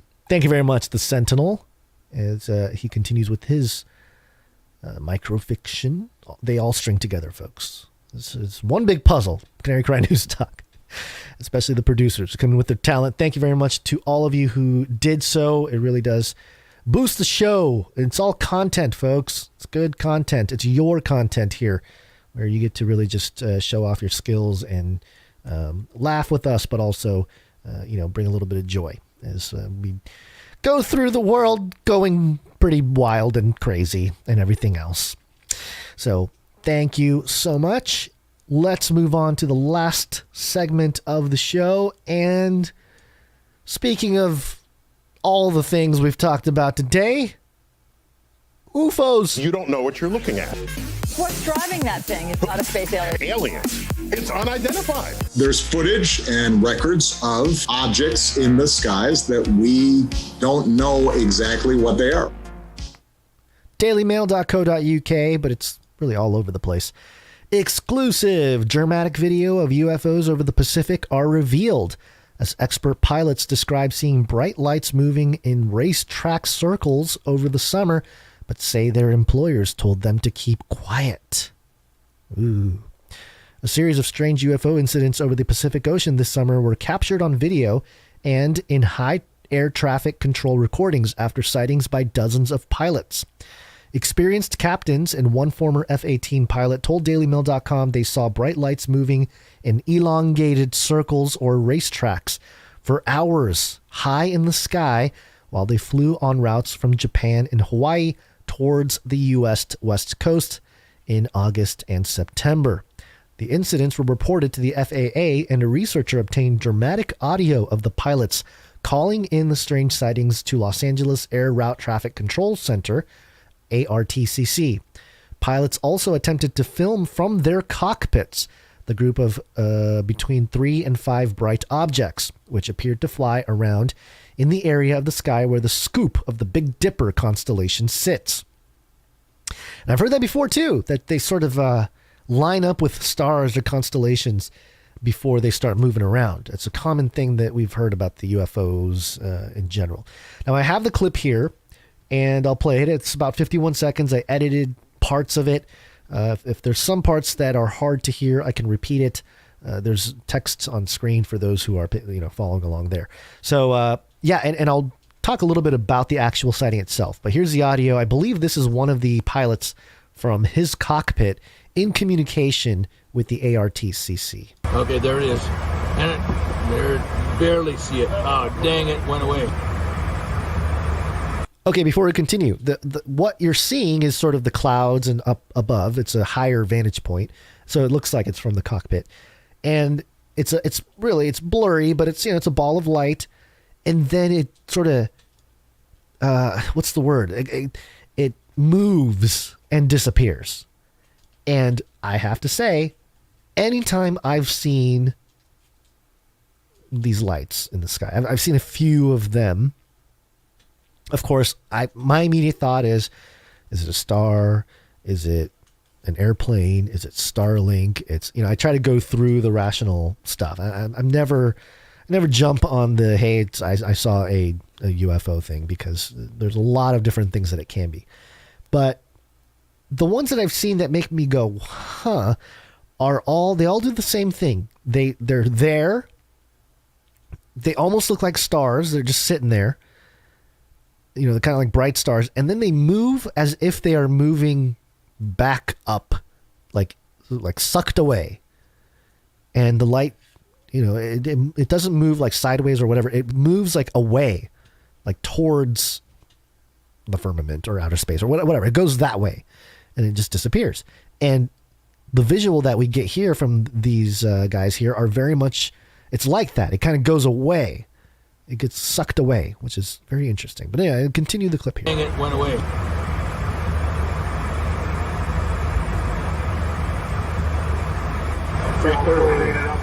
Y'all seeing it out there? Yeah, we got it. And is your position currently between Senate and Flex? Listen carefully. We're actually up on the Zulu track. Zulu track? So everybody's seeing it. Yeah, we're eastbound on the Zulu track, just about 80 miles out of Zulu, but yeah, we see it. So these pilots are going back and forth, and they're basically confirming, like, we see this thing. But then there's this number. Always. Yeah, we're at the 330 right over Simmons. Pilot 1, we're at 330 right over Civet, and we're looking at it right now. That's what Pilot 1 says. Yeah, we're at the 330 right over Civet. We're looking at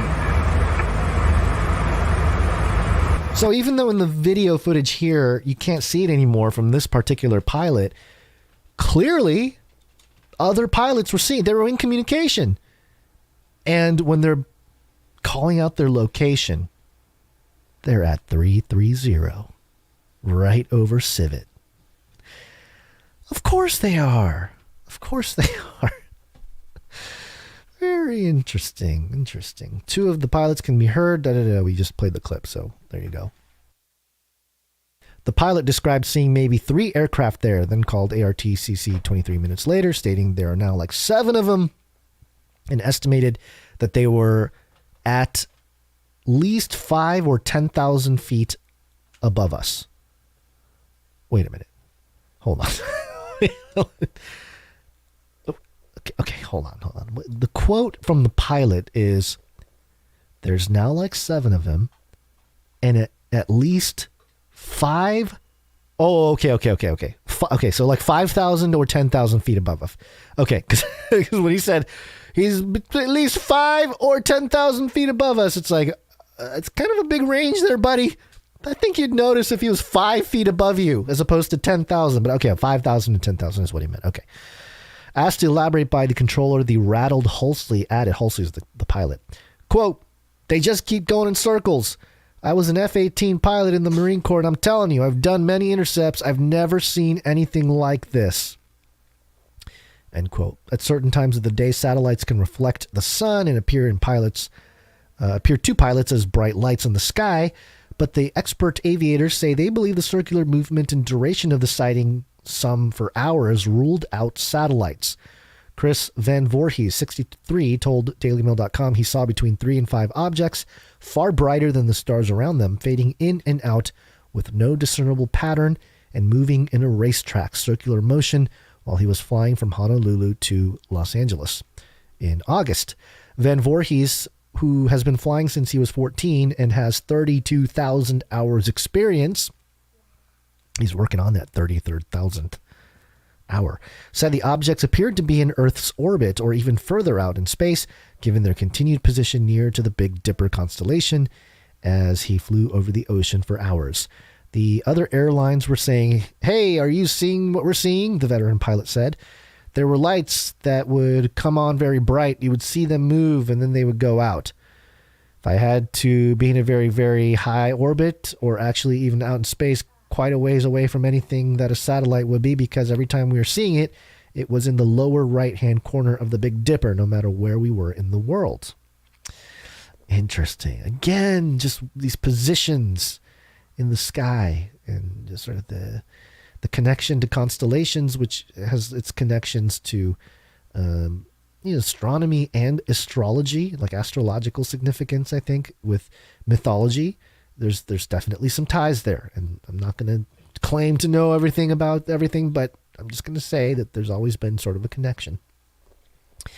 And then it goes through a few other things. We don't have to go through all the details, but more and more of this type of story coming out, and it's really undeniable now that the cat's out of the bag. We've had slow disclosure for years, and it's really reached another level when it comes to the reality. And truly, I remember 10 years ago hearing people like Elie Marzulli and Derek Gilbert and the late Russ Dizdar and others talk about UFOs, and they would often say, like, at a certain point, when the UFOs show up, whatever, over the cities, like how Elie Marzulli describes it, most people will be like, yeah, of course, yeah, sure, yes, aliens are here, yes, we've known about them, great. When is the next football game or whatever?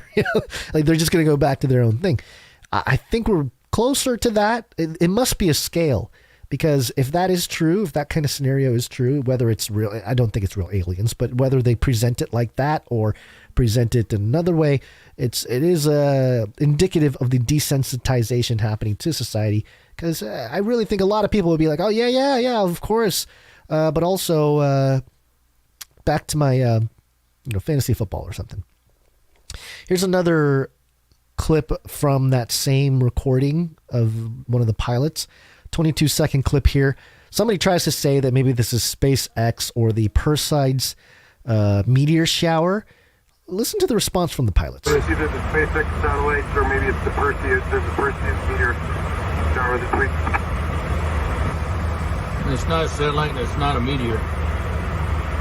No, yeah, these things are not moving like meteors. It looks like they're orbiting every now and then and changing direction. That would curve. Yeah, so 3 different pilots basically say, no, this is not a meteor or a satellite. They're moving differently. And these other pilots go, yep, that's what we see. Completely different. And so nonchalant, they're just like, yeah, it was weird. Definitely weird. Which is good. I'm glad that these people that are seeing it and making these recordings, they're not freaking out, right? I mean, they shouldn't be. But I'm saying that it's part of their demeanor is interesting. They just have to, continue. They have a job to do.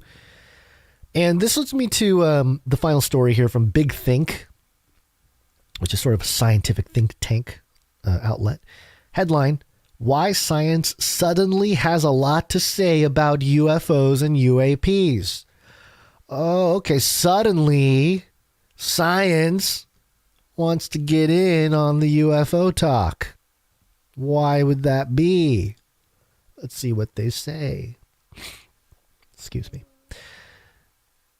Lately, there's been a lot of interest in unidentified aerial phenomenon, UAP, or what used to be called UFOs.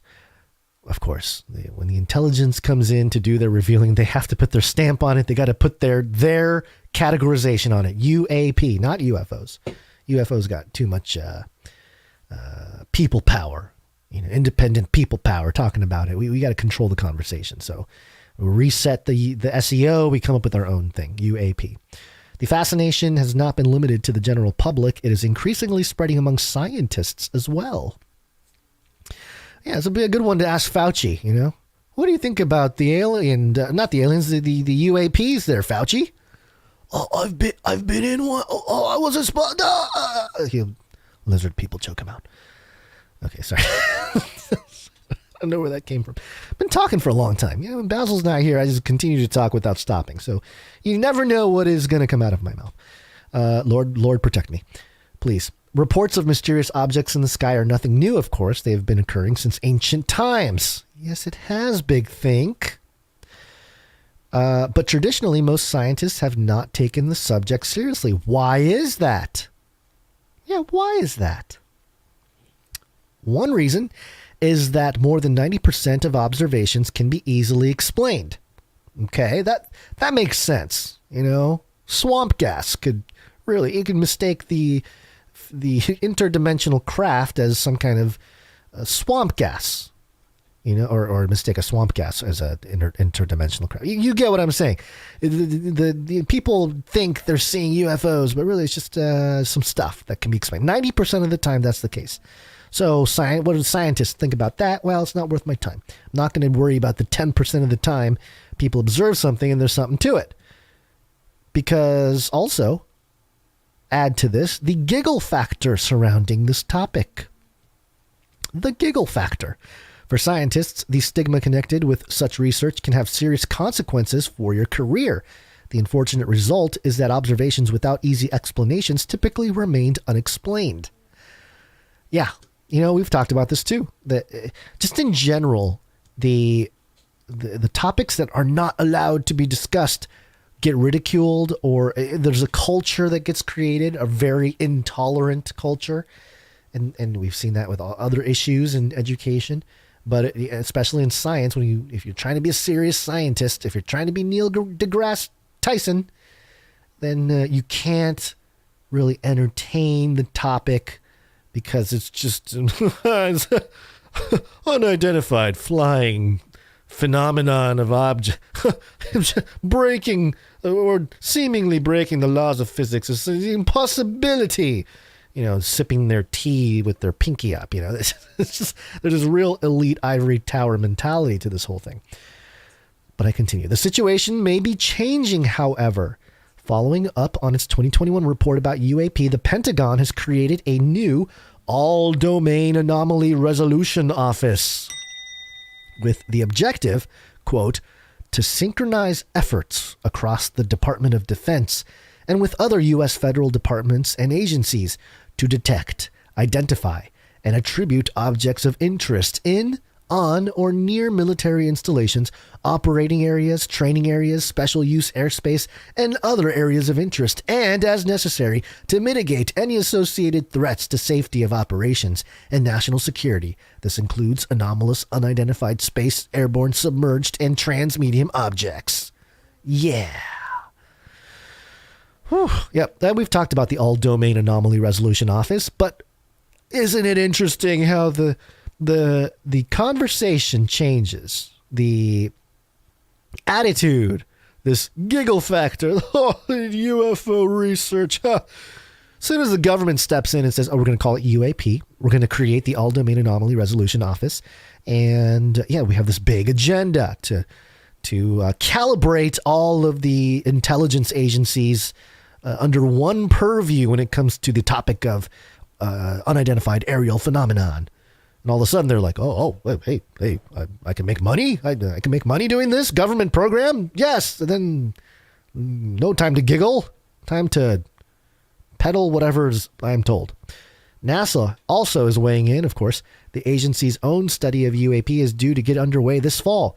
This is not the first time government agencies have tried to get to the bottom of what's going on with UFOs. Probably the most famous of these studies is Project Blue Book, conducted in the 1950s and 60s, and there's well-documented history there. Methodical approaches to UAP, but these official projects are not what's changing minds today. Oh, okay, so what is? The greatest change is that we are finally able to start applying the scientific method to UAP. Oh, really? Now you can't? You couldn't do it before? Or you weren't telling us that you were doing it?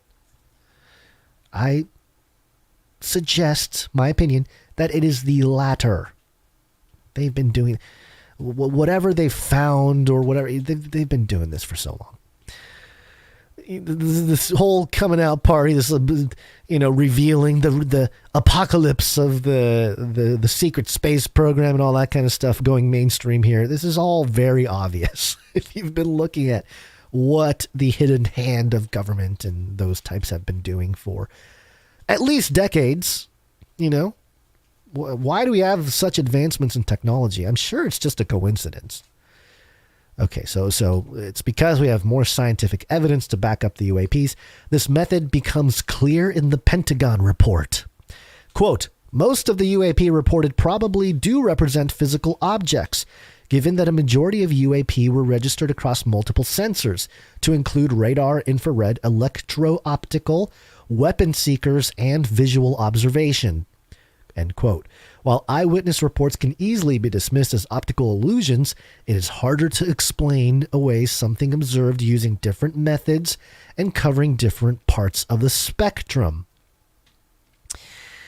This is why I have been saying that some of this could be interdimensional. It's not going to necessarily be, hey, we come from space. Like, even when they decide, if they decide to reveal themselves, I think they're going to say that we're from a different dimension or a different timeline, or, just that'll be the narrative. It doesn't have to be like, oh, we're from the planet Zorbadog in the foreign galaxy of, it doesn't have to be that. Like the Mormons, or not the Mormons, I'm sorry. The Mormons. Scientologists, that's what I meant. Scientologists. Hey, the Mormons got a weird thing going on there too. But the Scientologists have that crazy one, right? Yeah, okay, sorry. Continue before I offend more people. A case in point is a paper recently posted on a scientific server by 3 scientists from the main astronomical observatory of the National Academy of Sciences of Ukraine for their study. Boris Zalyaev colleagues used 2 observation stations, one in Kiev. How did they use the one in Kiev?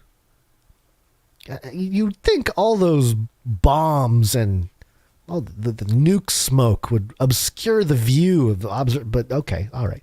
And the other 120 kilometers away. Color video cameras recorded objects moving across the daytime sky at high speeds, with exposure times set to just 1 millisecond and the frame rate set to no slower than 50 frames per second. The cameras did record several hits. Some of the objects were luminous, while others, very dark objects, registered 0 albedo, meaning they reflected no sunlight. This isn't Big Think, folks. This isn't like some weird blog. Big Think. The same people that have been really pushing transhumanism, by the way, too. Big Think highlighted Ray Kurzweil years ago, talking about his whole idea for transhumanism and the future of mankind and merging with machine and the whole spiel.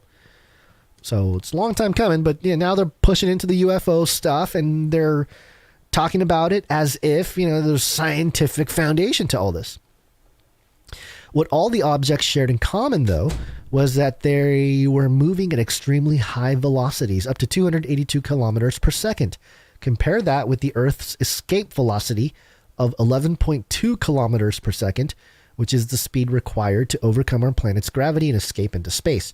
No physical human-engineered object could get close to such velocities within the Earth's atmosphere. Yet, based on colorimetric methods, the scientists determined that the observed objects were only a few miles above our planet's surface. Interesting. Almost as if they're hovering on a layer beyond the firmament or something. I don't know. Seems like we're in some kind of bubble barrier. But that's crazy talk. I don't know anything. I'm just a person yelling into a microphone. Interestingly, the data showed that the object's brightness was correlated with their speed. Interdimensional. That might lead us to speculate whether these objects are extraterrestrial spacecraft using some unknown propulsion system. Here again, science provides at least some help.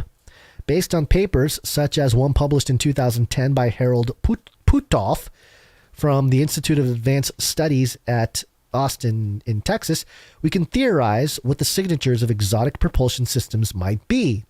If a ship had a kind of warp drive capable of modifying the space-time continuum, if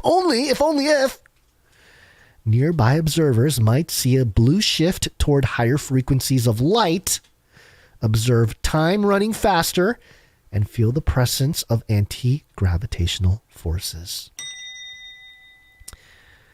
I've been saying that this technology is based on electromagnetism, probably, which probably has to do with some kind of warp drive capable modifying space-time continuum. The whole thing, the blue shift, they're bending space and time, these crafts are. You see, that's why when they move fast, they start turning into light. Prince of the power of the air, who can disguise themselves as angels of light. No doubt we should be extremely careful with such speculation. Okay, Big Think. Just lay down the warp drive, space-time continuing modifying capabilities as a possible scientific explanation for the UFOs. But then also caveat, no doubt we should be very careful, extremely careful with such speculation. Could the observations from Ukraine simply be the result of instrument malfunctions? Can we really be sure they represent physical objects in motion? The measurements seem consistent with each other, and one UAP was observed by both telescopes. But the authors still do not put these questions entirely to rest. So the answer for now is that no, we cannot be sure. Okay. Wow. Check that out too. You thought that they're going to give it away. No, it's like, even if they caught it, multiple sensors, multiple domains, it's been caught, it's been seen. And they're like, but we can't be 100% sure. Sure, we get multiple angles. We got multiple reports of the same object from multiple pilots. But we can't be sure. We can't be 100% sure. Yeah, okay. Crossing new frontiers. Oh, then it goes into Harvard professor Avi Loeb and the Galileo Project.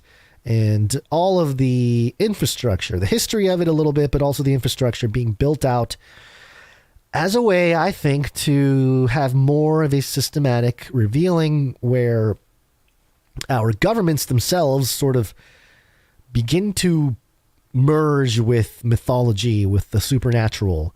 And that's where all this will be presented. I don't think it's just like as simple as outer space. I think some people will interpret it as that. At the last paragraph here, the good news is that the technology is advanced to such a degree that we do not have to just stop there, which is a list of sightings. We should begin by getting rid of the stigma associated with UAP research. Let science do its work.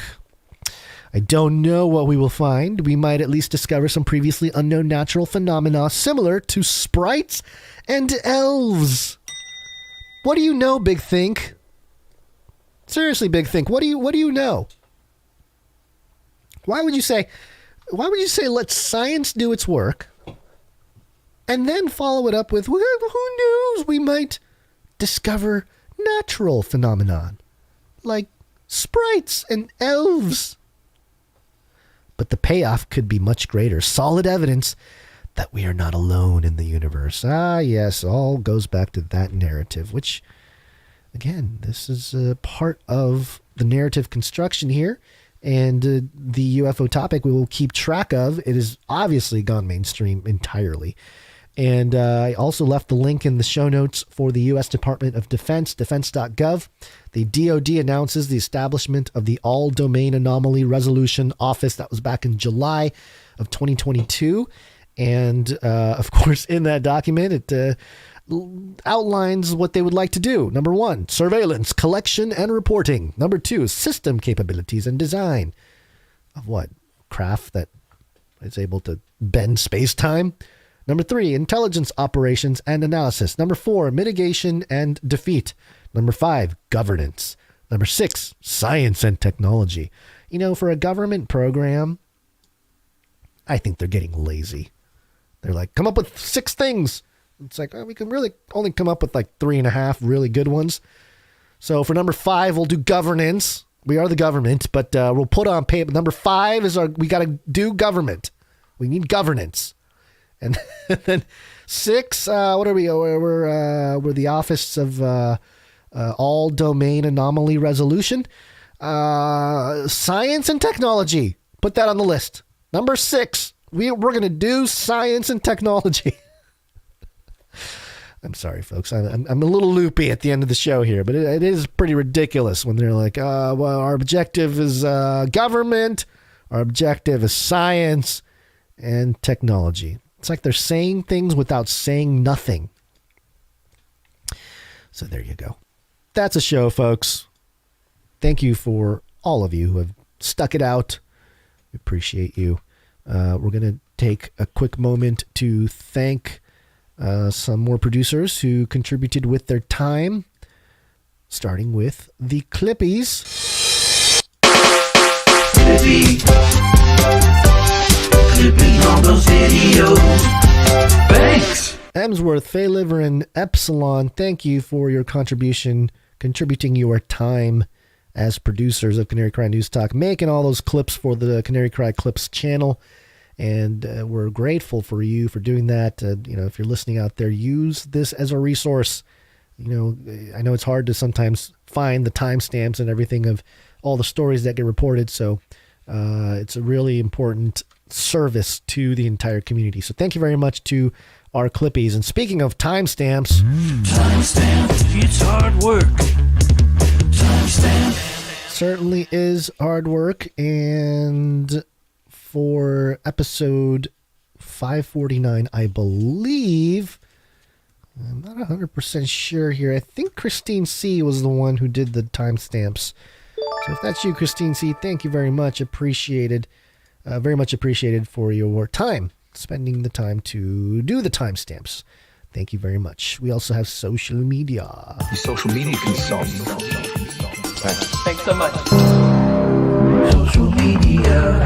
Follow us. Dame Miss G of the OV and Deep Rivers is who we will thank right now. But once Basil returns, he plans to continue to build a team in the back room there for social media. So we will have more people to thank in the coming episodes. But for right now, and thank you. Well, thank you to Dame Miss G of the OV and Deep Rivers, but also anybody out there who is sharing, hitting the smashing the thumbs up, retweeting, just sharing the link all around their social media. We appreciate you. And we need more of that. We're definitely going to need more of that as we move forward, especially as Web3 emerges. Oh man, this is like the Wild West, but also like the I can't think of any positive ones. I was about to say the Spanish conquerors, but that's not really the greatest example. We're like the good people with it. Maybe the Pilgrims. Some people might argue the Pilgrims were no good either. So anyway, it's kind of like that, except we're not literally taking over land and people. It's just digital real estate. So anyway, thank you very much for all of you there. Oh, meetups. Oh, you know what? We had a bunch of meetup reports. Canary Cry Meetup.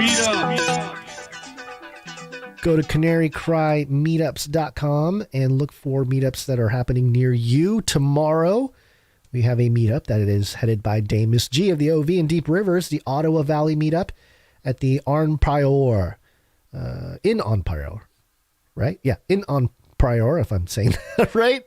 I hope. 11:11 a.m. Contact Grace Miss G Beauty at Miss Grace Elizabeth at protonmail.com and meet up with some Canarians, specifically a Dame Miss G of the OV and Deep Rivers, and a consistent contributor of the show. So you'd be hanging out with one of the producers. So there you go. Make it happen if you're in that area. Ottawa Valley meetup happening tomorrow, Saturday, the 22nd. And then a couple weeks after that, we got Maryville, Indiana, November 5th at they got a couple stops. Stop 1, Coffee Talk at the Ration Cat Cafe. And then stop 2, dinner at Aladdin Pita. So it sounds like a fun trip there. And look for that. Contact sassyfrassbees@gmail.com. Again, you can go to canarycrymeetups.com to get all the contacts there. And then also Phoenix, Arizona, same weekend, November 4th and 5th. I think we're trying to get up to speed on a couple of those things there. But contact Steven for more information. Then December 11th, if you're planning ahead, Branson, Missouri, the Silver Dollar City meetup for coffee, treats, and get to know you Canary chatter with Eva and Delilah, or at the Eva and Delilah Bakery. Contact Adorned with Jewels at protonmail.com for that one. Again, that's December 11th. Okay, so those are all meetups coming up here. If you don't see one happening near you, you can take the initiative and be the one to do it. Choose a location, probably near you. Figure out a date and time, make a flyer, promote it. We can help you along the way. But it's something that needs to be done. Now, in the process of doing meetups, we like to have meetup reports. And so we have a couple meetup reports from recent meetups. This first one is from the Bikes, Blues, and Barbecue meetup. And got the photo here, the anonymized individuals. Gabby L. with the report. Says, hey, small group picture, fun, safe festival, good music, a fistful of street flyers, and a couple of ministry tents, but busy schedules did not prevail. Enjoyed meeting some longtime listeners of CCR/CCNT who had never been to a meetup, but probably will again when the opportunity arises. The one not pictured, 2 canceled that day, had newborn, so no surprise. Yeah, there was a newborn there. But there you go. You got 3 people there holding up signs, 3 ladies. With it was the AI Canary that one of our AI art generators produced, not ours, but the AI art generator produced. And the lady in the middle is holding a sign that says Path of Least Resistance. Interesting, but looked like some fun. So yeah, these are, it's sometimes it may feel like people don't show up or whatever, but if you make any connections, this is good. It got to start somewhere, but if you just keep at it, you can build community. And it's not just about people who listen to the show. One thing you can do with these meetups, and maybe we don't emphasize it enough, is if you just make it an outing, make it just like an event, then you can invite other people that aren't part of the Canarium and just tell them to come hang out, and they can meet Canarians, and maybe that can spark more conversation, friendships, or more. So just something that we don't necessarily bring up, but that is a thing that we all should be doing. Invite people that aren't part of the community to come hang out and let them know what we're all about. So there you go. We also had a report from Pizza Rat, and it's a long one, folks. It's a long note. If Basil was here, he would chop it all up. I will do you a service, Pizza Rat. I'll read the whole thing. I'm going to do it as quickly as possible here. Here we go. Here's a note, meetup report from Pizza Rat. He says, B&G.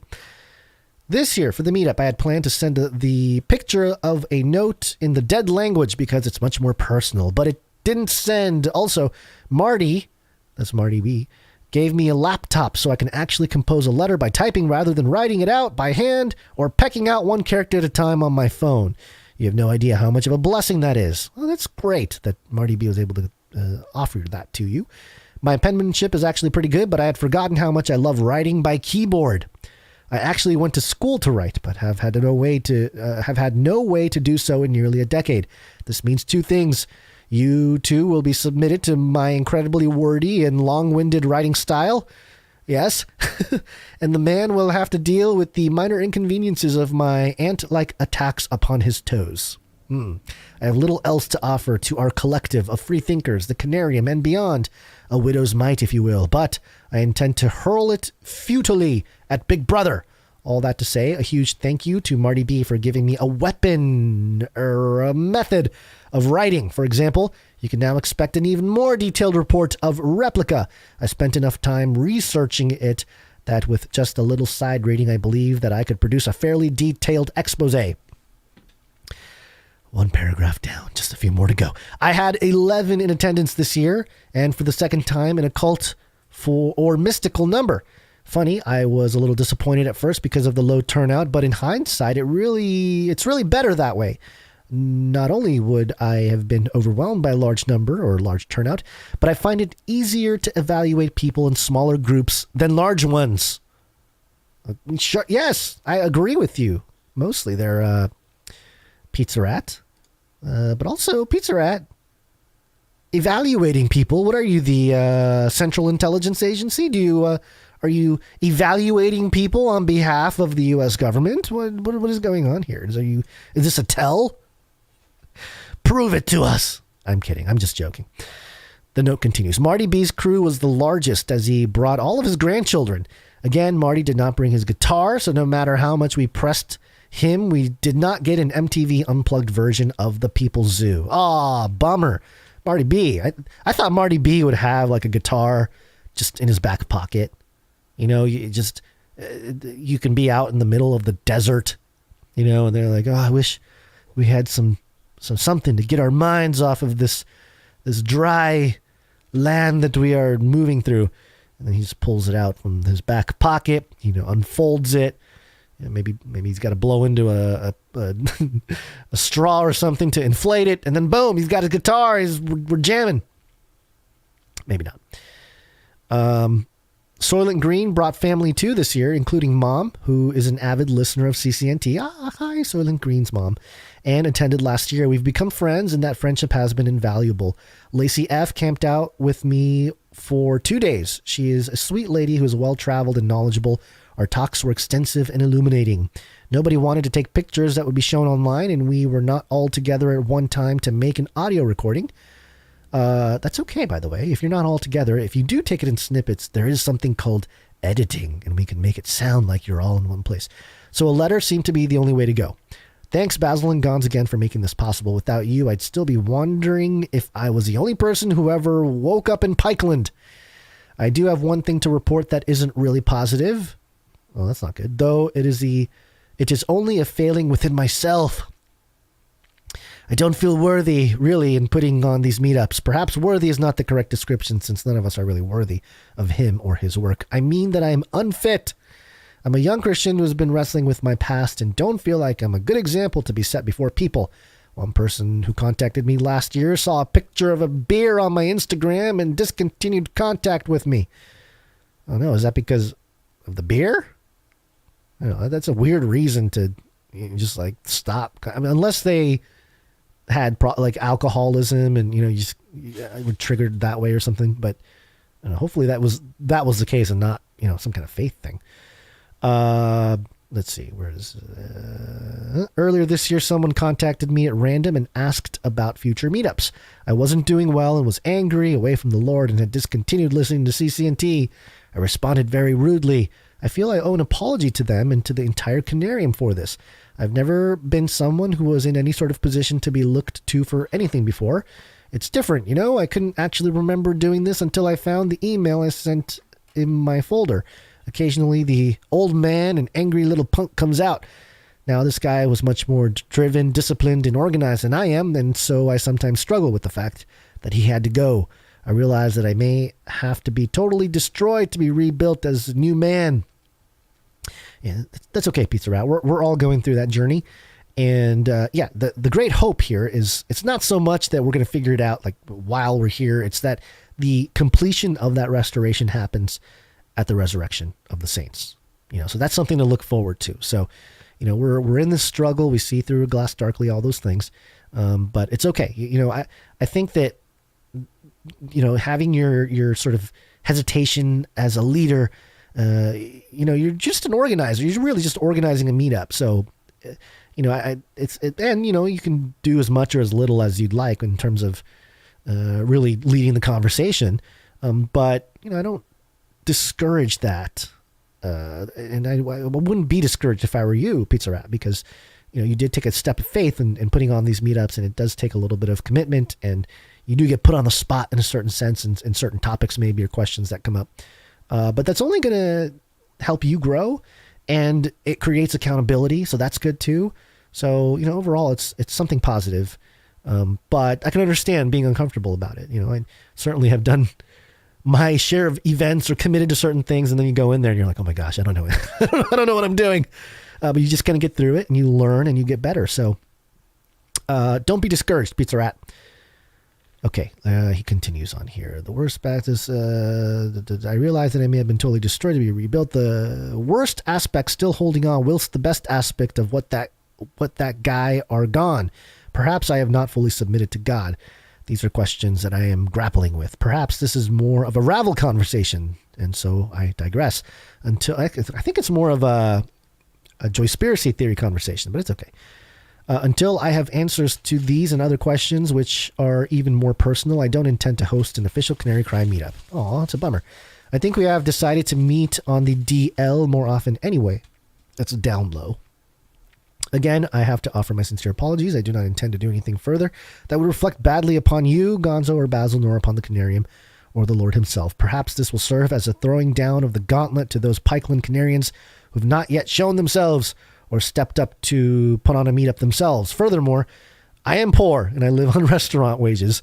There are definitely others with greater means who may be able to serve this purpose. Prayers and best wishes, Pizza Rat. Pizza Rat, thank you for the note and the report and pouring your heart out a little bit there. Why don't we call upon the Pray-Deucers? Pray-Deucers, assemble! Pray-Deucers, gather around. We're praying for Pizza Rat. And just so that he feels the Holy Spirit comes and leads him, and shows him what he needs to do. And, if he feels like he's being pulled away from organizing these meetups, it's okay. That's fine. Because you never know, he may have something for you to do, and he may have you come back to organizing more meetups. If there is, and he does call out anybody else in Pikeland who wants to step up and take that role, it's there. Pizza Rat got it going, but it's an opportunity for somebody else to step in and take over that meetup there. So there you go. Thank you very much, Pizza Rat, and everybody who was at the meetup with him. So there you go. That's for the meetups. It was a long one, I know, but we had to get through it. And thank you for the reports, and we'll see you at the meetup. This is fun! See you at the meetup.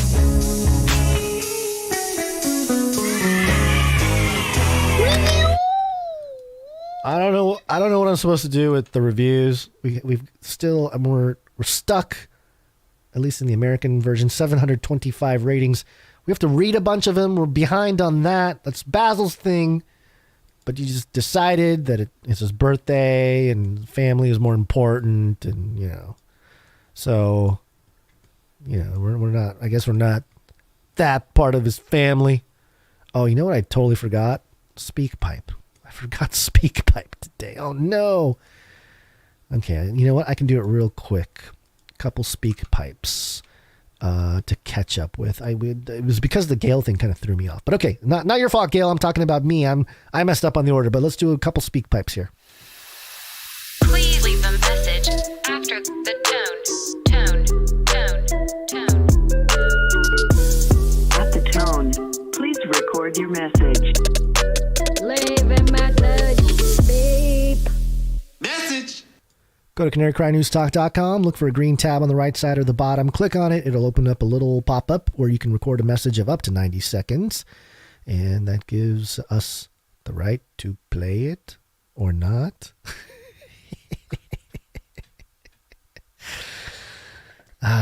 Just the thought of Basil cringing as I mess up that pitch every time. And am I doing it on purpose at this point? It's possible, folks. Sabotage. All right, well, we got a couple here. I will be honest and say I've not listened to them yet, so hopefully there's nothing terrible in it, but I have faith that our speak pipe recorders are all good. We got one here from Courtney S. Hi, Basil. Hi, Gons. We just wanted to call in and say thank you for all you guys do, and we have a little message from your biggest little fans. Hi, French fries. Happy birthday to you. You live in a zoo. You smell like an emu, and you look like one too. Happy birthday, Basil. What's up, Goon? What's up, Basil? We gotta eat some French fries today. Hope you guys have a great weekend. Thank you. What a fun message. We're going to play it again for Basil when he's back to get the full effect. But yeah, that was great. That was awesome. Yeah, that's one thing you got to keep in mind. You know, little ones listening, don't always copy good old Basil and Guns there. You know, sometimes we get a little goofy and we can be we can be a bad example. So it's not always good. But thank you very much for that very kind message there, Courtney S. with your children there. Very sweet. Thank you very much. Okay, we also got one here from Macho Man Randy Savage. Oh, yeah. The other day I had to go digging up in my attic and rummage through all my 80s nostalgia just so that I could find that sweet long-lost relic of what they call a cassette-playing Walkman. Oh, yeah. And you know what I needed that for, boys? Yeah, I bet you do. It's because the Macho Man got his Canary Cry supply drop package in the mail and just absolutely needed to jam out the Canary Cry News Talk Volume 1. Oh, yeah, baby.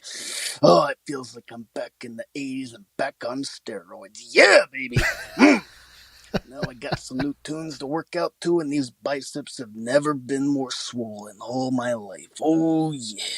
And Marty B, if you were up there, I just want to let you know I appreciate the CD you sent home with the Macho Man's mother from the meetup with you and Pizza Rat, and I'm real sorry that I couldn't make the meetup this last time, but you can bet yourself a good old Wednesday jingle that the Macho Man Randy Savage himself will be at the next Canary Cry meetup there in Mountain View, Arkansas. Oh, yeah.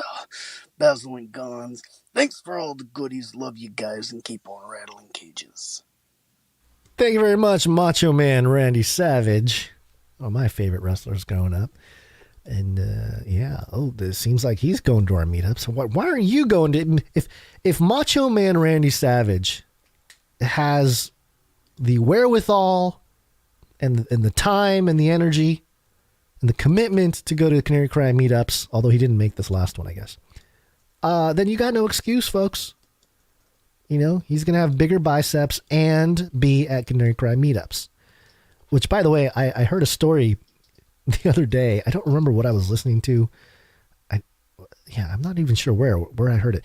But the story was that Macho Man Randy Savage, once he found his character, his persona, I guess his like day-to-day life, he was doing that. And he just never turned it off. Which I would imagine he's turning it off with his mother or something. But that could be very annoying, you know, if he's that guy all the time, everywhere. So anyway, just a side thing that I heard the other day. Thank you, Macho Man Randy Savage, for the message. And that is it for the messages today, the speak pipe. Thank you very much. And, you know, that's the end of the show, folks.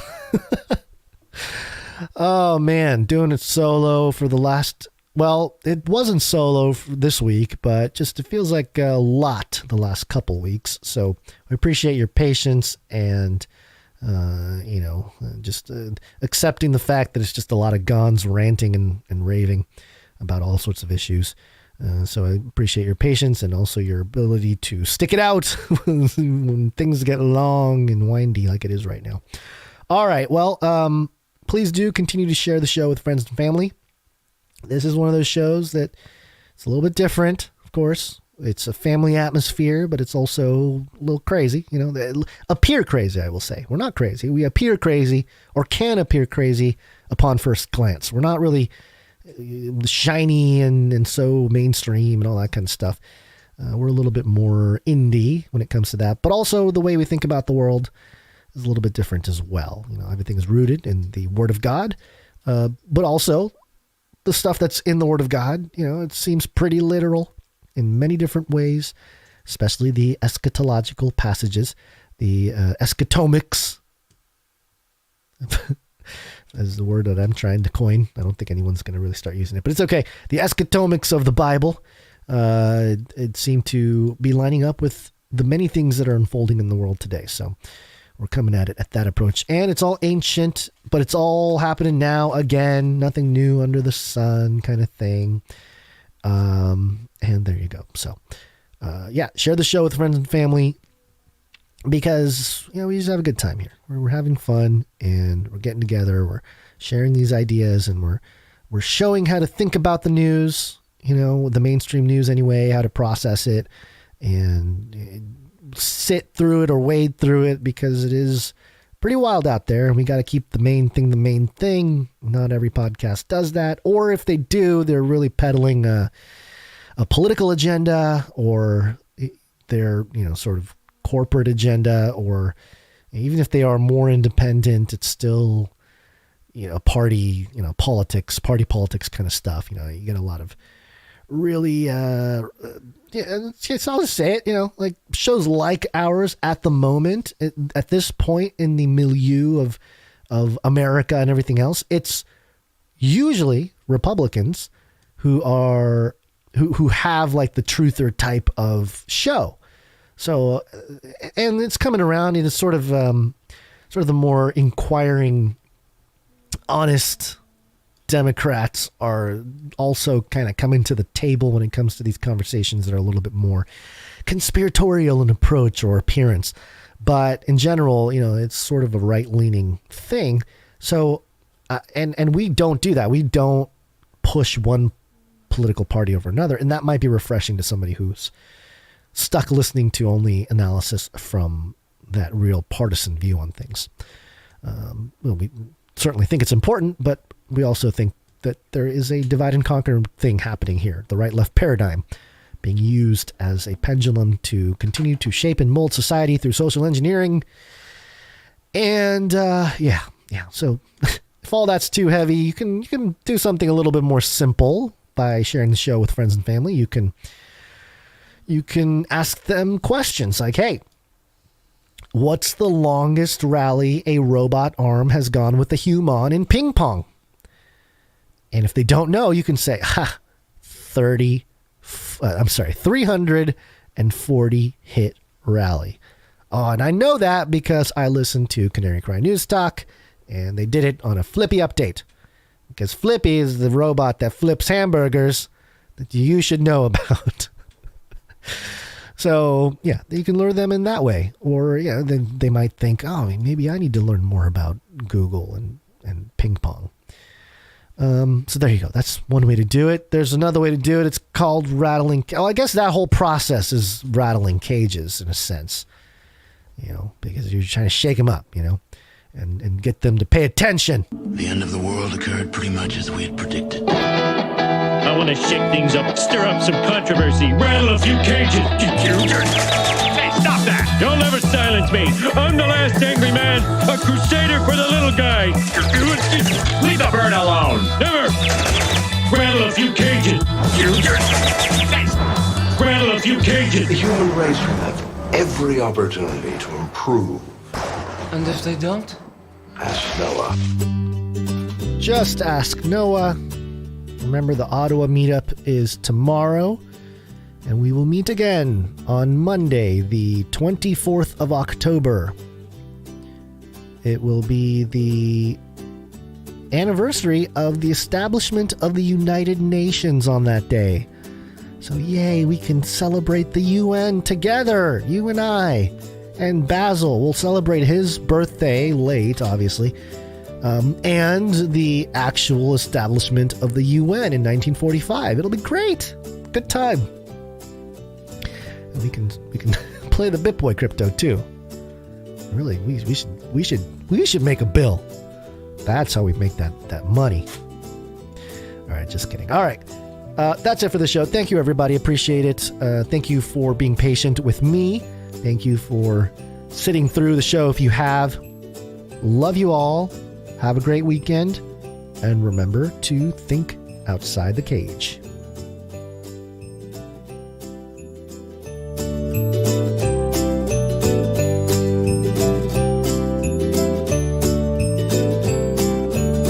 It will kill. We're all gonna die. It will kill. We're all gonna die. Remember, reality is an illusion. The universe is a hologram. Buy gold. Buy! Can I tell you a sort of a twisted pleasure that I have? It's okay. No. Clearing out that lint trap. Clearing out that lint trap. Clearing out that lint trap. Clearing out that lint. Clearing out that lint trap. Clearing out that lint trap. Clearing out that lint trap. It takes time. A lint catcher. I love it, man. Hey, you gotta clean this out. I was like, a lint catcher. It's a great reset. A lint catcher. I love it, man. Hey, you gotta clean this out. A lint catcher. I love it, man. Yeah. I love peeling off that big old lint trap, rolling it into a ball, peeling off that big old lint trap. It's just like throwing it in the trash, really. Should I be saving this? No. You could knit it into a scarf or something? No. Surely. It's very soft. No. This would make really good fire starter.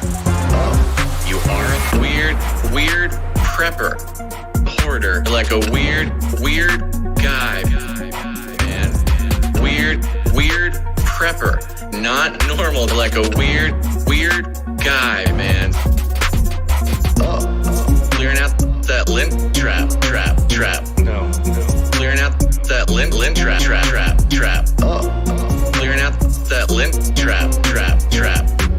That lint trap. I know it's gross, folks. A lint catcher. I love it, man. Hey, you gotta clean this out. I was like, a lint catcher.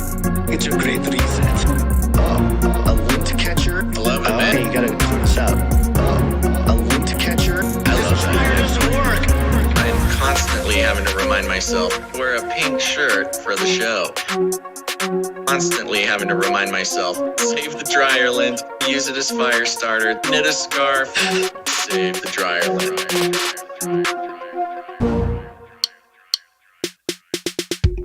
Circle back, but I'll have to circle back. Circle back, but I'll have to circle back. Circle back, but I'll have to circle back. I'm happy to circle back. I'll have to just circle back with you. We can circle back on that one. Circle back with you. It's an interesting question, but we'll circle back. I've ordered more pills than anyone in the world. Goodbye, everybody, and that's the end. And everyone says, "Oh, that was fun." Bye.